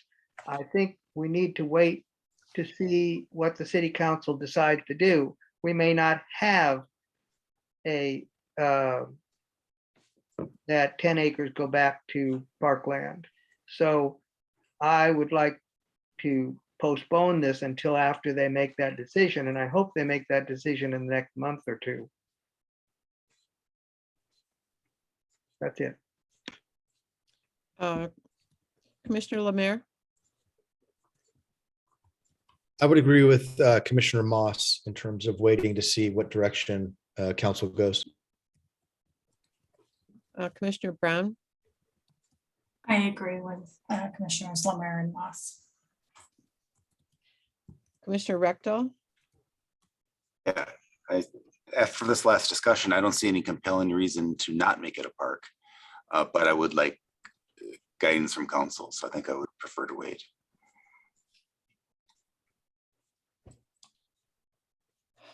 I want to make one more comment, and that is that when do we get to tell the council that we fully agree that they should return it to parkland? In this meeting, can we make an action or something? Darren? The action is really specific on this. It's about creating an ad hoc. And so, no, I don't think you could make a recommendation to say we think you should rededicate it as parkland.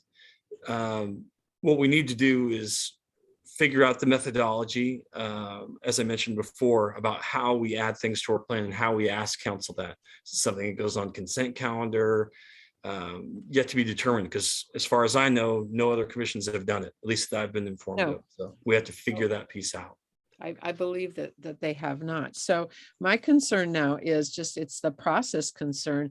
If we wait and the council decides to not return it or hears it or something and doesn't get a chance to hear what we think, and we're supposed to be, not supposed to be, but we're protecting our parks and our parkland and trying to increase the amount of parkland, wouldn't it be better to at least see if we could get permission to have an ad hoc? If there are people, I guess the other question is, are there people interested in serving on an ad hoc if we were able to create one?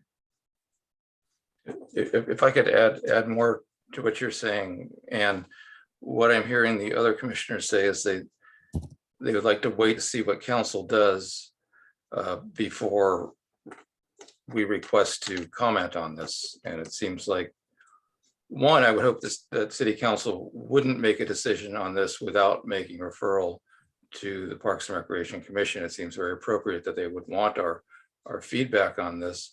But two, I think it's appropriate to request the opportunity to provide this feedback. I think what we're doing is, what my understanding and thought on this is, we think this is something we should comment on.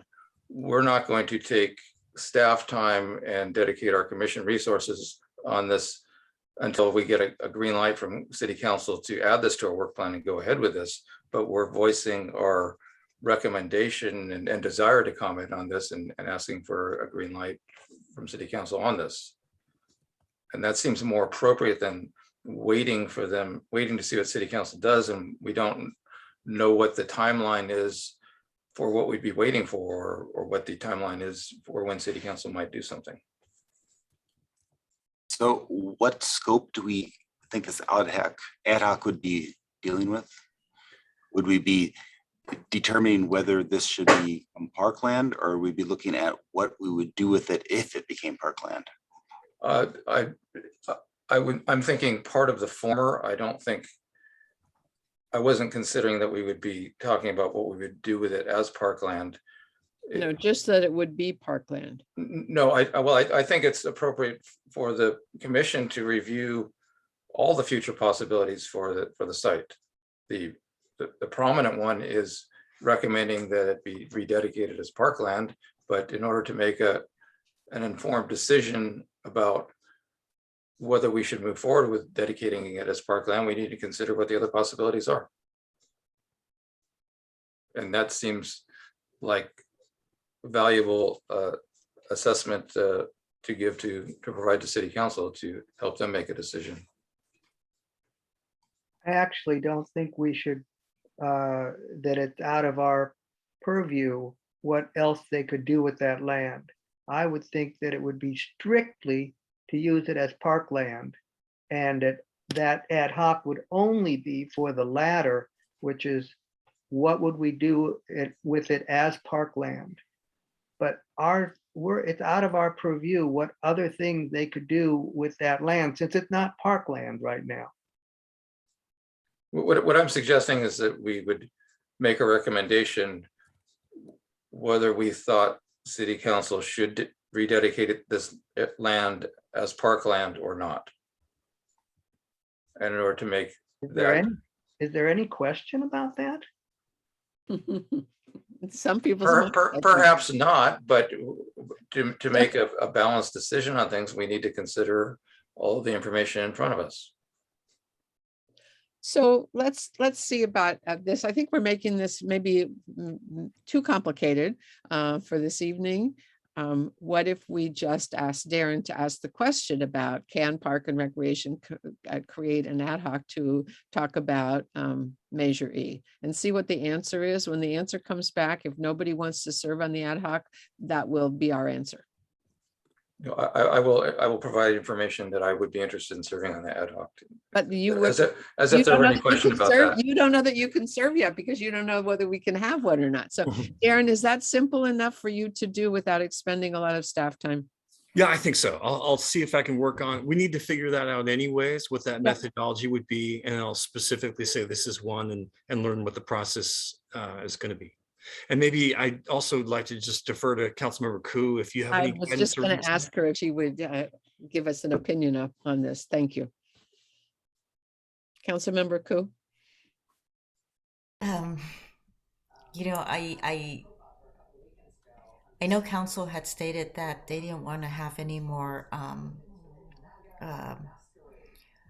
they would prefer to have referrals given to the commissions rather than the commissions taking on extra. So with this ad hoc committee, I think it's best to find out, Darren, before we move forward on it. Understood. Thank you, Councilmember Ku. I'll look into that and report back at our next meeting. Thank you. Excuse me, Councilmember Ku, so you're saying that City Council doesn't want any of the commissions to request to add any work items to their load? They want to just be in a position of directing the commissions to do things? No, actually, if I understand correctly, based on the new procedures and protocols, there is a work plan that is supposed to be submitted by each of the commission and boards to provide a work plan to council. And the thing is, you know, council is also looking at staff time and, you know, our shortage right now. And so we're a little bit more cautious about how much more to add to the workload. And since this is at the end of the year, that perhaps it best be further developed and further clarified by staff whether it's okay to add more to the workload right now. So I do appreciate that there are a lot of gray areas in this process. We've received very little guidance on how to create our work plan to start with and what should be in the work plan and the ad hocs as well. There are provisions within the BCC manual, the board commission and committee manual, that updates to the work plan can be made by request to the city council. And so this is such a request that I thought would be appropriate. I suspect there may not be any precedent for this within the BCCs yet, so we're treading some new water here. Also, with respect to the timing, I do appreciate that we're coming close to the end of the year, but the new work plans aren't due until May 1st. And in the past, this year, the work plans were reviewed and accepted by City Council in June. So it's with that in mind that I think it would be appropriate to look how to add something into our work plan here so that it's in place so that we could be moving forward with this early next year. Well, I think if Mr. Anderson will just inquire and then come back next month. Great. Yeah, I think that was now what the intention that we're getting to is that Darren can make the inquiry and see what happens. I mean, I think we're all learning how to live with the work plan, and certainly with COVID on top of the work plan, I think it will all shake itself out. So Darren, if you're agreeable to asking the question, then coming back to us next month, then we'll decide what we want to do. Will do. Okay. Thanks. And not to belabor this, but the reason I was indicating I'd be interested in serving on an ad hoc is if there's nobody on the commission that wants to serve on an ad hoc, we shouldn't request to form an ad hoc. Well, that too is a good point. So I think we know what we're going to do here. So let's move on to the next item on the agenda, which is the new rules for pickleball courts. Darren? Yeah, thank you, Chair. I'd like to introduce Adam Howard, Community Services Senior Manager. Thanks, Adam, for being here tonight. Good evening, everybody. Just want to confirm everyone can hear me okay? Yes. Kind of a weird backyard setup for this afternoon, but I'm here. So I appreciate everyone's time. And as Darren said, we're just going to have a discussion around the possibility of new pickleball rules. So if it's okay, I'm going to share my screen. Can people see this? Yes. Okay. Thank All you. right. Yeah, thank you. So I'm going to start with just a little bit of background. So it was back in 2019 with the recommendation of the Parks and Rec Commission that the City Council adopted a park improvement ordinance that was created some designated pickleball space in Mitchell Park. When we created those courts, we actually didn't change the court rules. So all of these spaces has really been operating under tennis court rules. We did that just so that we could, move this process along, but just see how things worked out before we kind of immediately jumped to new rules without fully understanding how the courts were going to be used. So just to kind of show you some of the things that happened back in 2019.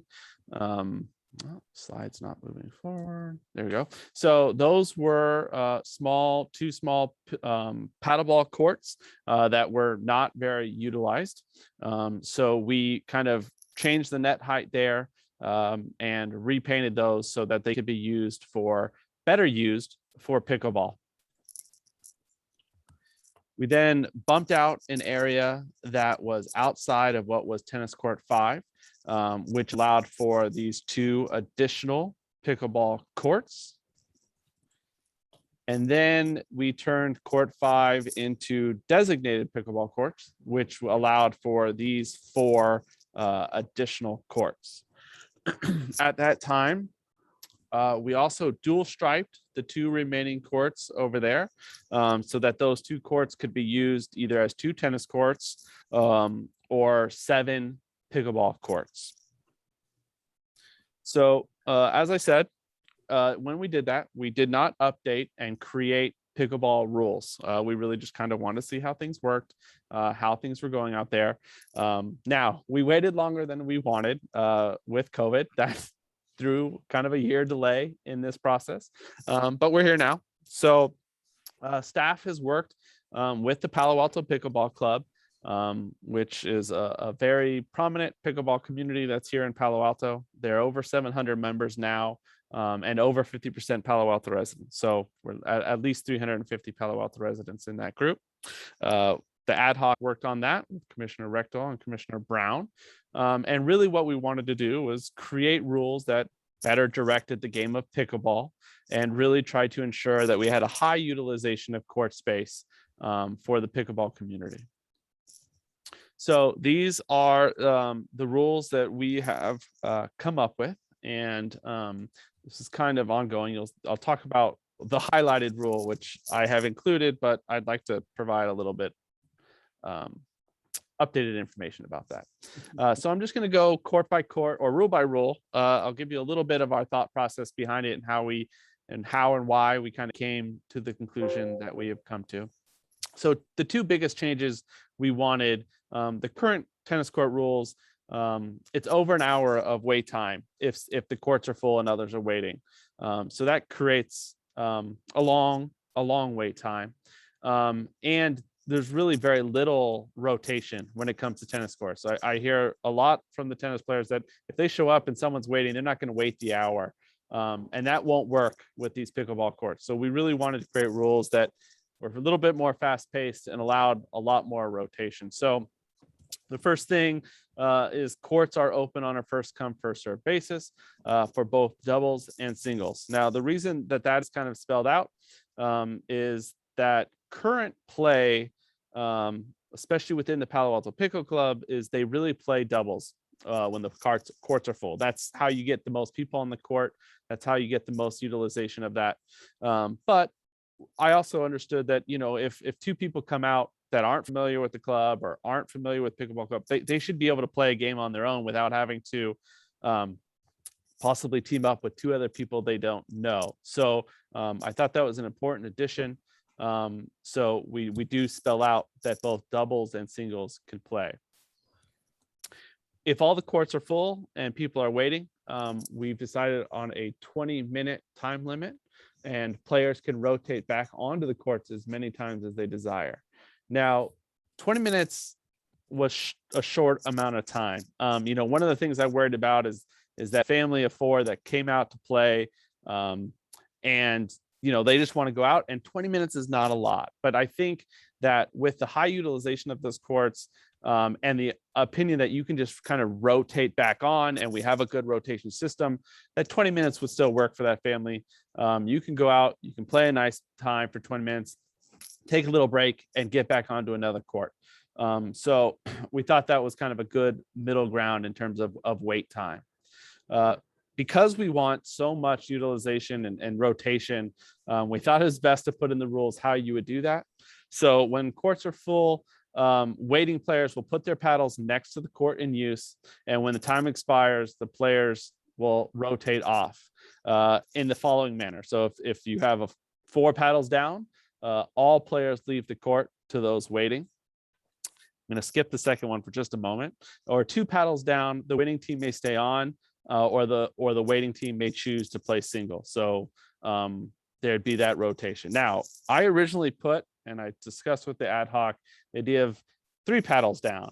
And this was just me wanting to make sure that as a group of 3 came out, they still had that opportunity to play. But the more we've kind of talked about it, the more that may be just kind of overthinking this and putting a little too much information on the signs. The Palo Alto Pickleball Club is really committed that it's not really best practices in the pickleball community. And I'll be honest, it's not like I played a lot of pickleball or at all at that point. So, I do want to listen to their feedback on that. And there's some thought that you might get a lot of confusion. You might get a party of 2 that put down their paddles that want to play by themselves, and a third random person puts it down. And now you have a group of 3 that's confusing. So I'm actually recommending that we exclude that part, and we really just put 4 pedals down, 2 pedals down. And if there's a group of 3, they can operate as a group of 2, put the 2 paddles down, take control of the court, and play as a group of 3. So I think would now like to recommend that I exclude that highlighted part.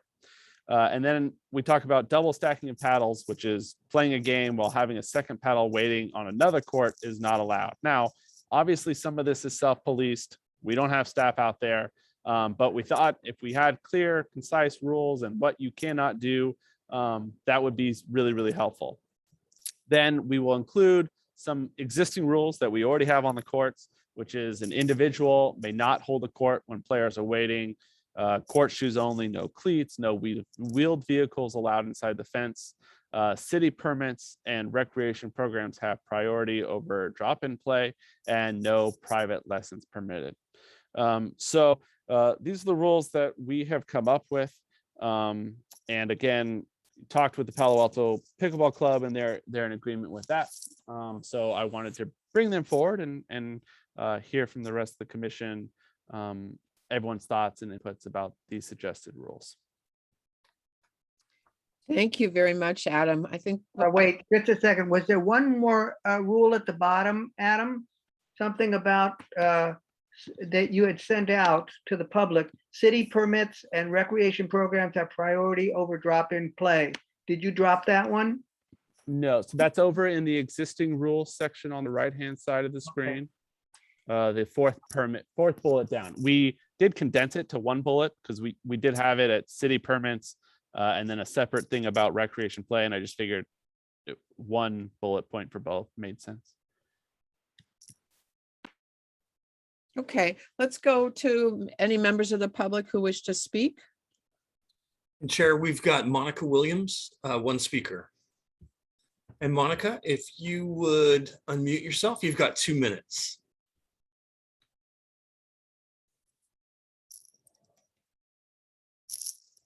Thank you.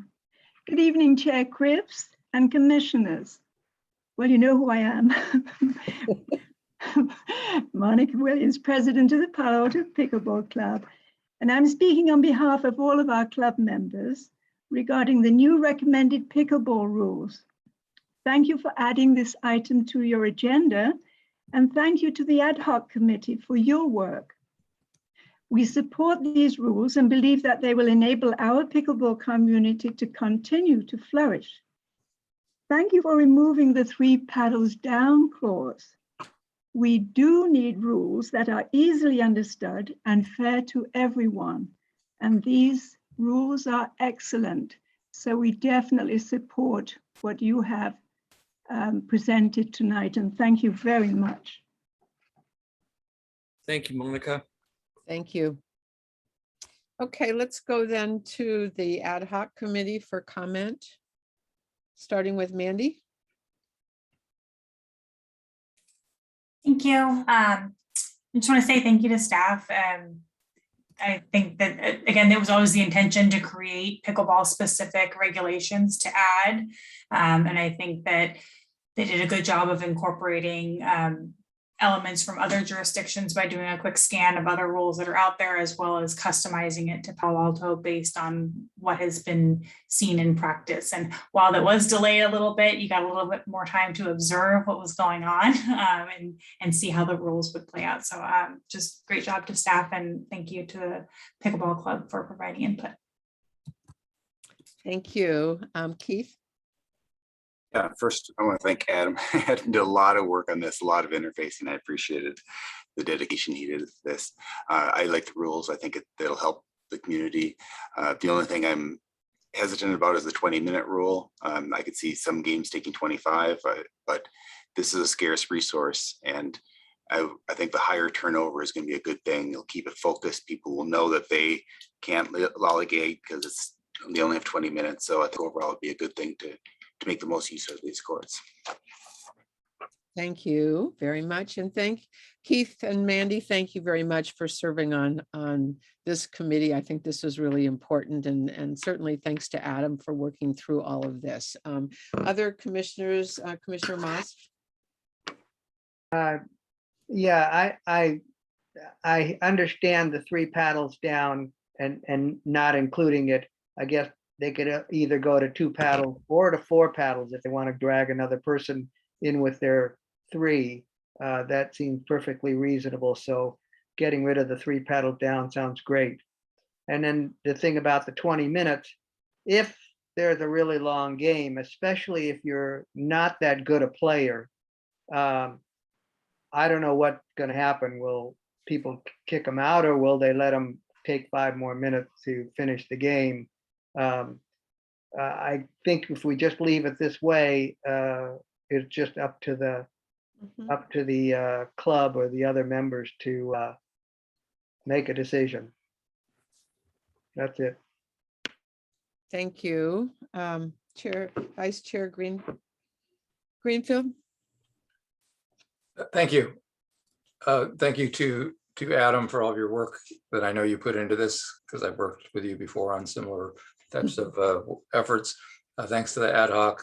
Thank you to Monica Williams and the Palo Alto Pickleball Club. I think we have a strong pickleball culture within our community, and I trust that if they have been consulted in these rules, and this is what they put forward, including striking the 3 paddle down rule, then this is something that I'm comfortable supporting. I appreciate Commissioner Rectal's hesitance about the 20-minute rule, but I think given the strong pickleball community and culture that we have, if there's a game that needs to finish appropriately, then the players waiting may have the option of allowing that to happen. And if 20 minutes is what they suggest, I'm happy with that. My only question is there ever a case where there's so many people waiting to play that you would want a second set of 2 or 4 paddles, or two more paddles down for the game after the next game? Was that a consideration that would be appropriate to include in the rules, or is it just never an issue? Sorry, I'm still not sure about.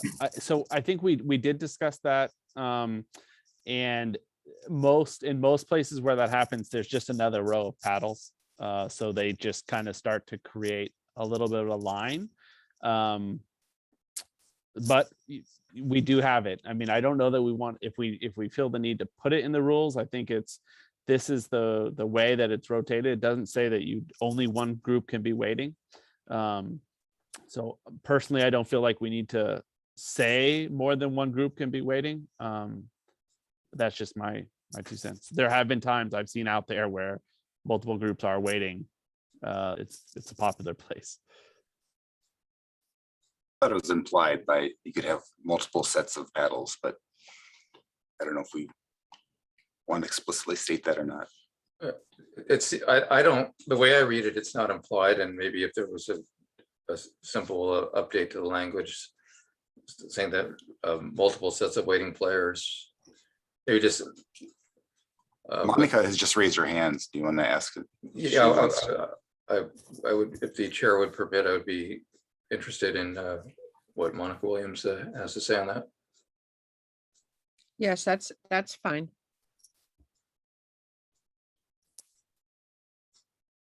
Monica, do you? Yes, Monica, if you could unmute, please.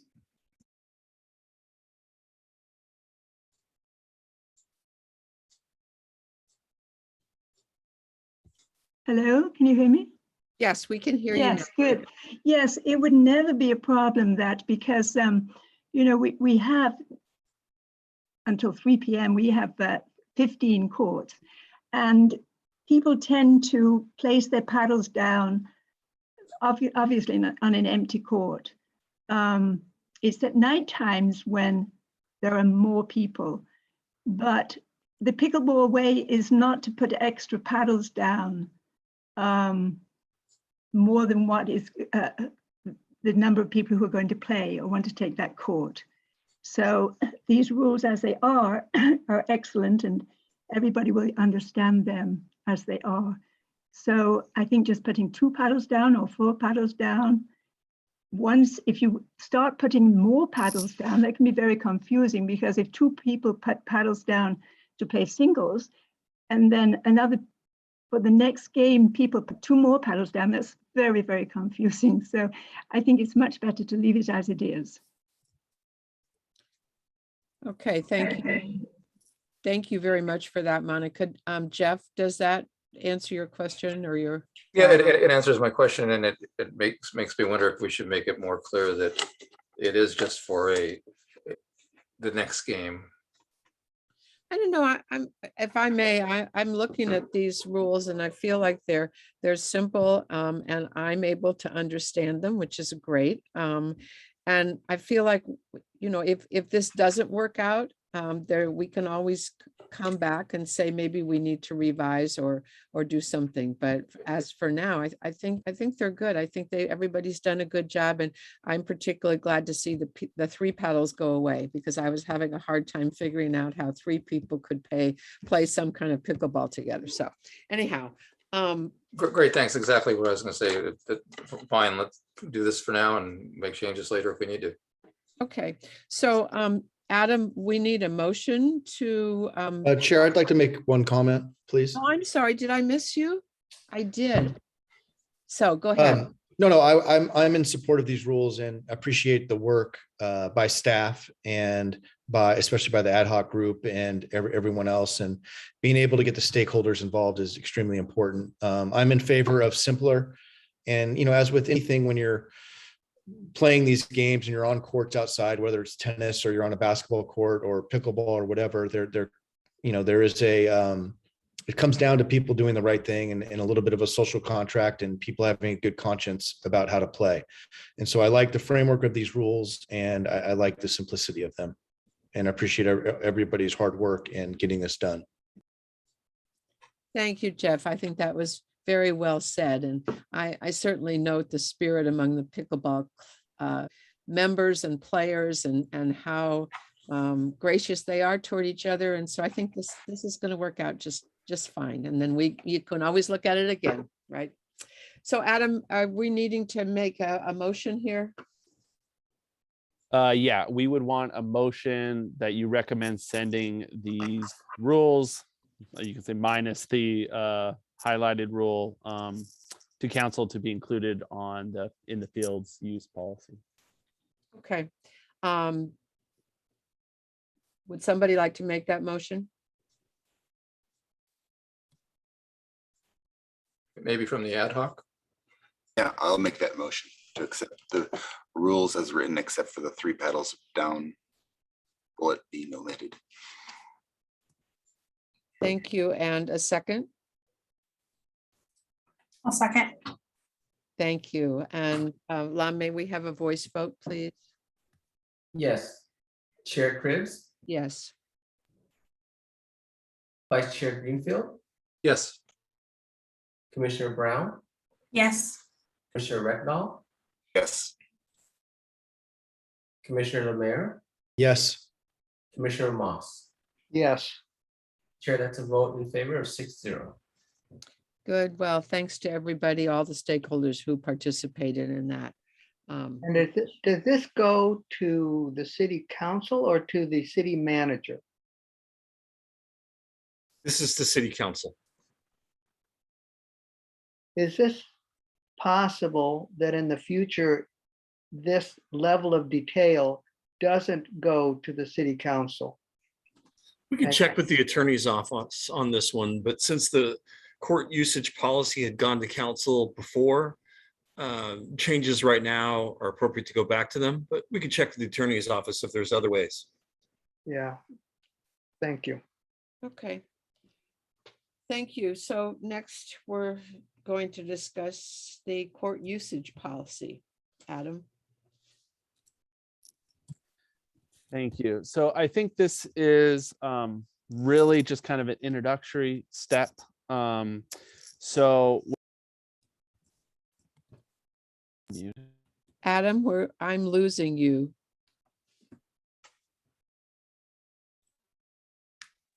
Adam, you're muted. Muted. Am I unmuted now? There we go. Yes. Sorry about that. Could you start over from the beginning, please? Certainly, yeah. So this is really just an introductory conversation that, when we made these new courts, there were some policy decisions made at that time that we said we would return to and see how things were working. And that's specifically around these multi-use courts and the split kind of that we've created for tennis priority versus pickleball priority. So just kind of to remind everybody, this is courts 6 and 7 out at Mitchell Park that are dual striped. So there can be 2 tennis courts or 7 pickleball courts. And what we did was provide tennis priority on those 2 courts 7 days a week, 3 p.m. to 10 p.m. and provided pickleball priority 7 days a week, 8 a.m. to 3 p.m. Now, if the court is empty, anybody can use them. If there's people from both sports there, then it goes to this priority time as to who dictates who gets the space first. And so staff just feels now's the time to start looking at that, how it's working, how these courts are being used.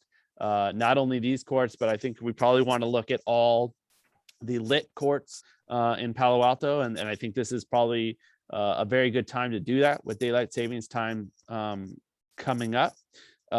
So again, I don't have what that looks like at this point, but I thought it was good to put it, to the commission and to the public that we are going to start looking at that, but also, get the commission's input about what information they would like from staff to see whether this policy needs to change or to see, what does working look like for everybody. So that's really the conversation I wanted to have tonight, is that we understand that we need to look at it. We did, when we created the policy, say that we would come back and do that.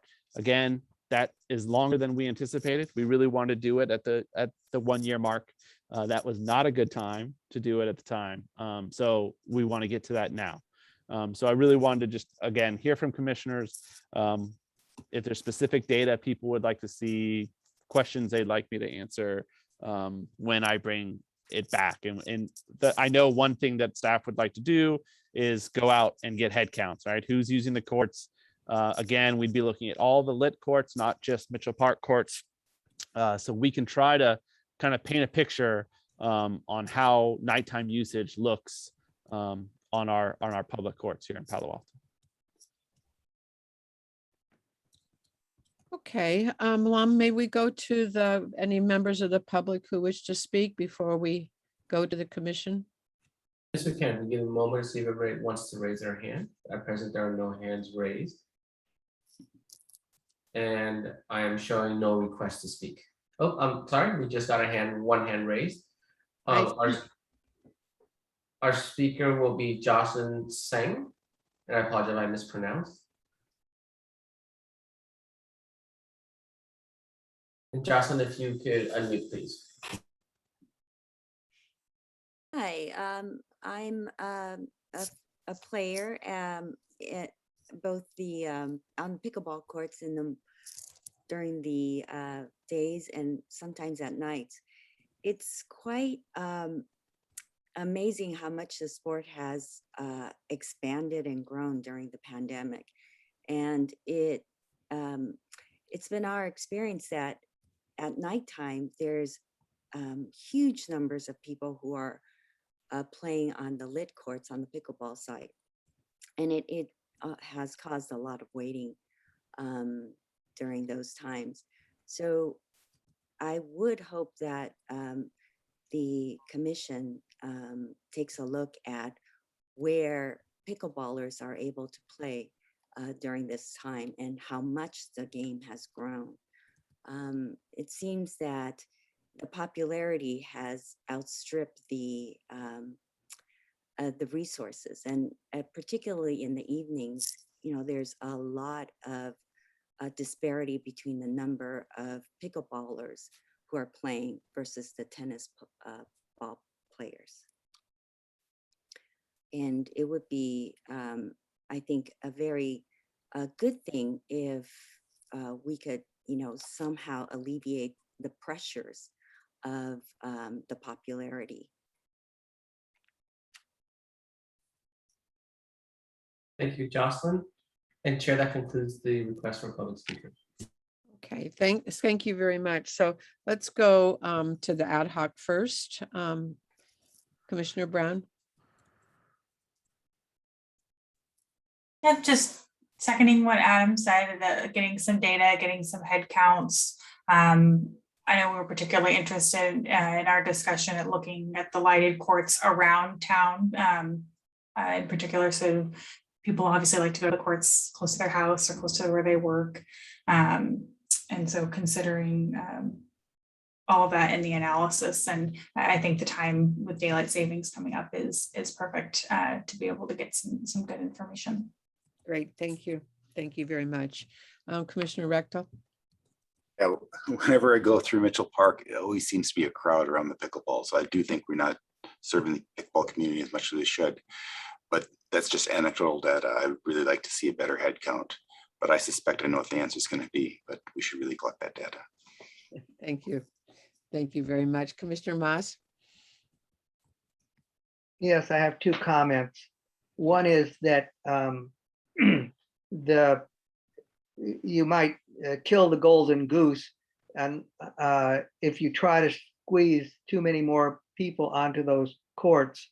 And I encourage the pickleball community to get other cities to add courts so that we don't totally wreck what we have.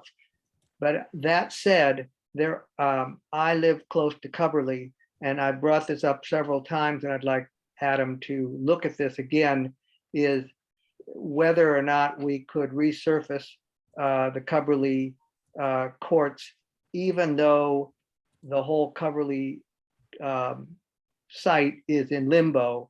I think it's probably a very inexpensive thing to resurface those courts. And we already talked about the fact that it is possible to put temporary lights onto those Coverly courts, something like $1,000 a light per month or something like that. I can't remember, but I encourage the city to look at the possibility of lighting and resurfacing Coverly. And also, none of the schools have lighted courts, and maybe this temporary lighting can be used there as well. So I encourage us to look at all of those options. Otherwise, we're going to, as I said before, kill the golden goose. So that's all I have to say. Thank you, David. Good comments about the temporary lights and Coverly. I want to reassure you, I don't think we're going to kill the golden goose, though, because so many cities in the Bay Area and beyond are maintaining and creating pickleball courts and lighted pickleball courts. So it's good. It's not just in Palo Alto, it's spreading every place. So that's a good thing for us. Commissioner Lemire.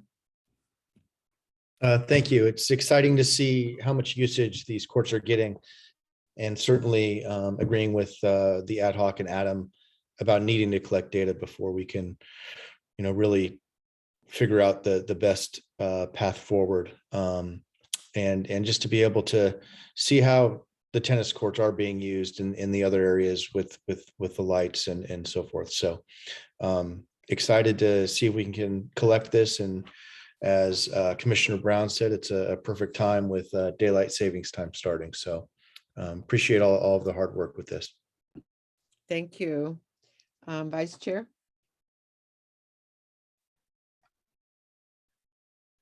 Thank you. One quick question, just a clarification on how the rules work right now.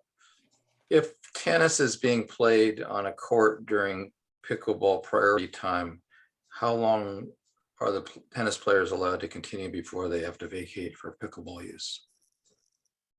And vice versa for pickleball versus during tennis time? So they should vacate as soon as the priority sport arrives, if all other courts are full. So it's not a 20-minute time or a 1-hour time, or it's basically pack up your things within, finish the ball in play kind of thing. Yes. Okay.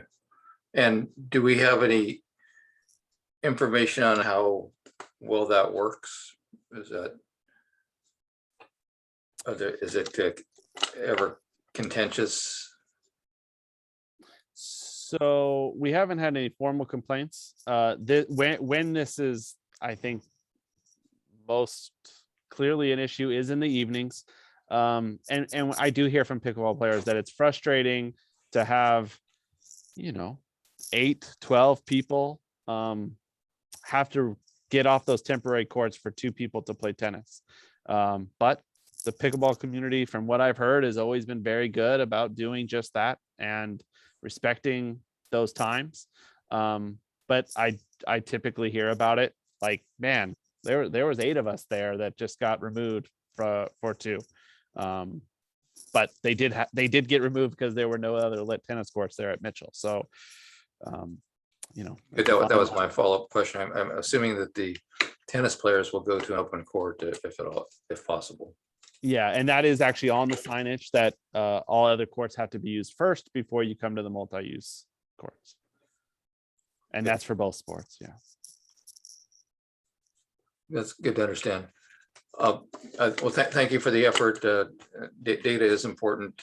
I know it's easy to appreciate the pickleball community and how much it's flourished, and the numbers do speak well, but at this in terms of how many people we get on a court, that's very easy to see and understand. At the same time, we do need to hear from the tennis community, and if we are looking at increasing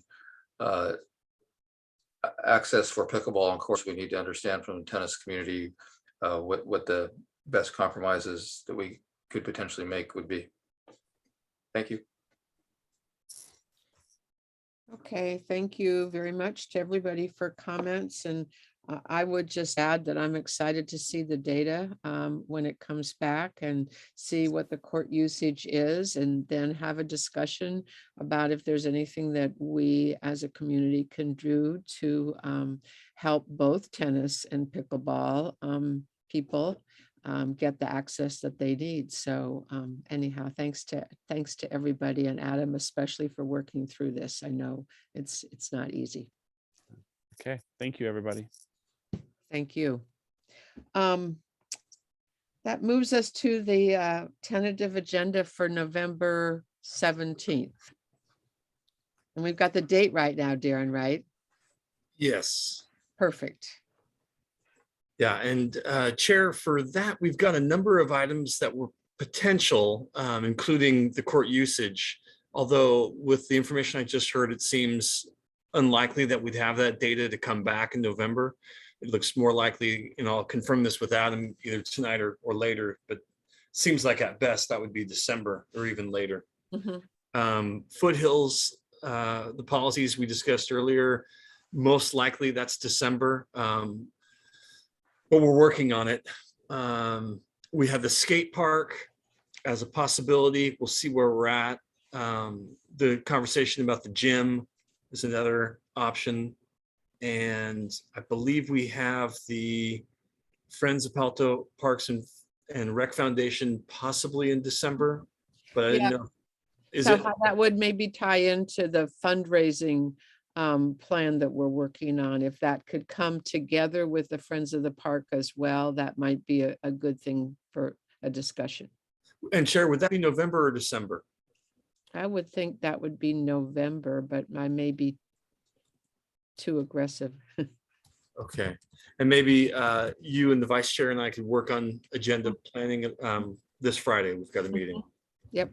Okay. It does sound like if we could get the gym and fundraising into November, that would fit in the schedule the best. Yeah. That's what I'm thinking. Yep.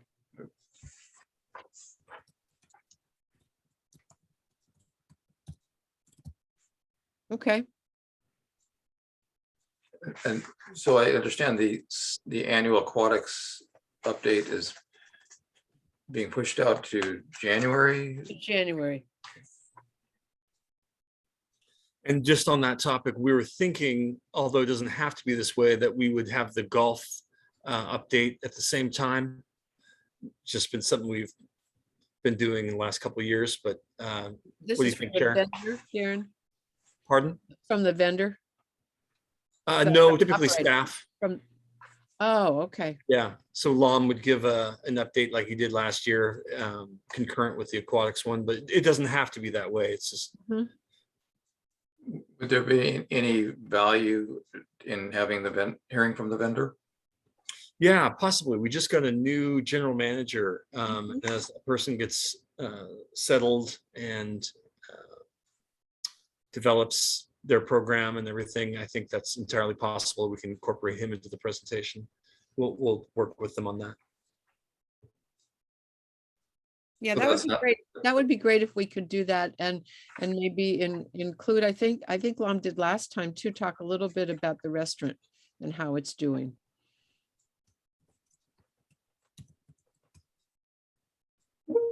Okay, well, that should do it. So also the tree protection ordinance review is going to be coming sometime, perhaps January.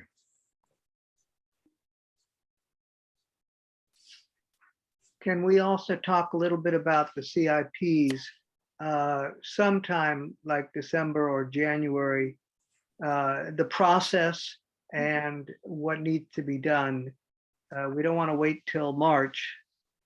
So could we get an update? Yeah, thanks, Commissioner Moss. We're still waiting for direction from our Administrative Services Department. They're the ones who provide the guidance and the timeframes for when each department would be submitting their capital budget requests. And it's iterative. We'll submit something, they'll be reviewed by this department, and it'll come back and say, you're gonna have to make some changes, or we recommend the following. My suggestion is we'll meet with the ad hoc and share an early iteration of what the department is thinking about in terms of priorities for that 5-year cycle, and then come to the full commission December or January. Lom, any thoughts on that? I agree. Commissioner Moss, I did speak that perhaps we would all meet with the ad hoc in the second week in November to maybe preliminary discuss a few items, being that we don't exactly know the direction from Office of Management Budget at this point, but I think we could maybe shuffle and reprioritize what's currently in the 5-year plan and see whether there's some value in justifying an earlier need for the funding. I should also note, Adam just pinged me to say that the December meeting would be potential for coming back with the court usage. Quick question on CIPs. When that comes to the commission, is that a discussion item, which is making recommendations to staff for the budgeting, or is that an action that goes to council? Just for staff, guidance on staff on priorities. It's so iterative with the back and forth. It must change so often. It's really tough to have this is the preferred recommendation. I've never seen that happen with my time with the city. It's a sort of a chicken and egg kind of situation. You have to decide what are some possibilities, then you have to find out about the budget. Then based on the budget, you have to come back and maybe reprioritize. And so maybe it's going to be a back and forth for a little while, for a couple of months actually. And then you finalize it somewhere around March or so. Isn't that right? Largely, there are elements that are a little bit out of our control, where the other department that leads this endeavor, you know, they're under different constraints than we are, and sometimes they'll just say, "Oh, we need it next week," and the turnaround time is really fast, and we just do the best we can. But Lam and I will do our best to do the prep work and work with the ad hoc so that we get a chance to discuss it with you, and as much as possible have it be a public discussion.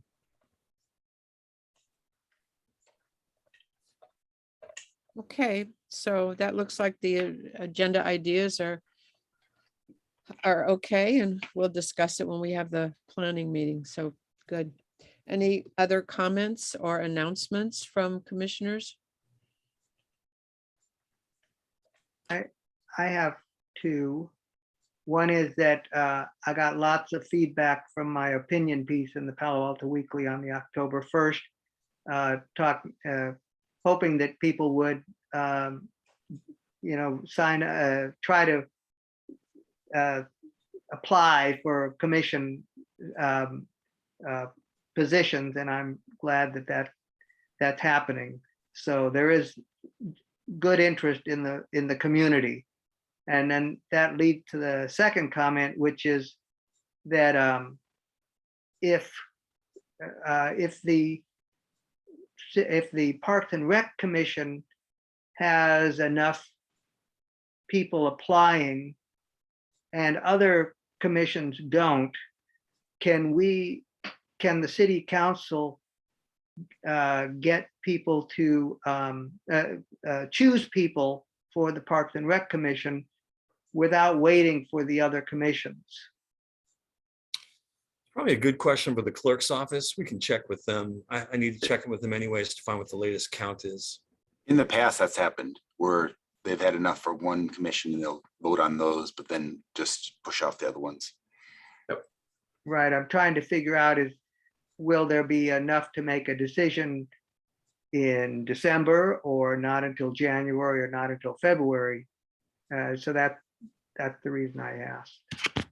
I think we know we have 6 so far, and that was a week ago. So I think we're doing good, because we've been talking about it, and everybody knows that this is the fun commission too. I'm pretty sure there's more than 6. Okay, any other comments? Has everybody got their Halloween costume sorted out? Darren, would you just mention quickly the film festival that is going on in the city? You know what, Chair, I apologize. I don't have that on me right now in my notes, but I will send that out, special email to the full commission with all the details. Yeah, there's a couple more evenings left, not too many more, and it's down at Mitchell Park over in East Palo Alto. Very, very widely acclaimed. It's been going on for 20 years, and it's probably one of those really well kept secrets. So it's being covered pretty heavily in the Palo Alto Weekly. So anyhow, well, thank you all very much for your attention again and contributions. Councilmember Koo, do you have any parting comments? It's a very fun committee. Thank you. All right, everybody. We'll see you actually in 3 weeks. Should we do our motion to adjourn, Chair? I am going to do that. I was going to ask if we would have a motion to adjourn. It's a move. Second. And a second. Great. The meeting's adjourned. Thank you, everybody. All in favor? We don't need to do an all in favor. We need to just, We just did this one on all in favor. No, no voice vote. no. All right, everybody. Have a nice Okay. evening. Good night.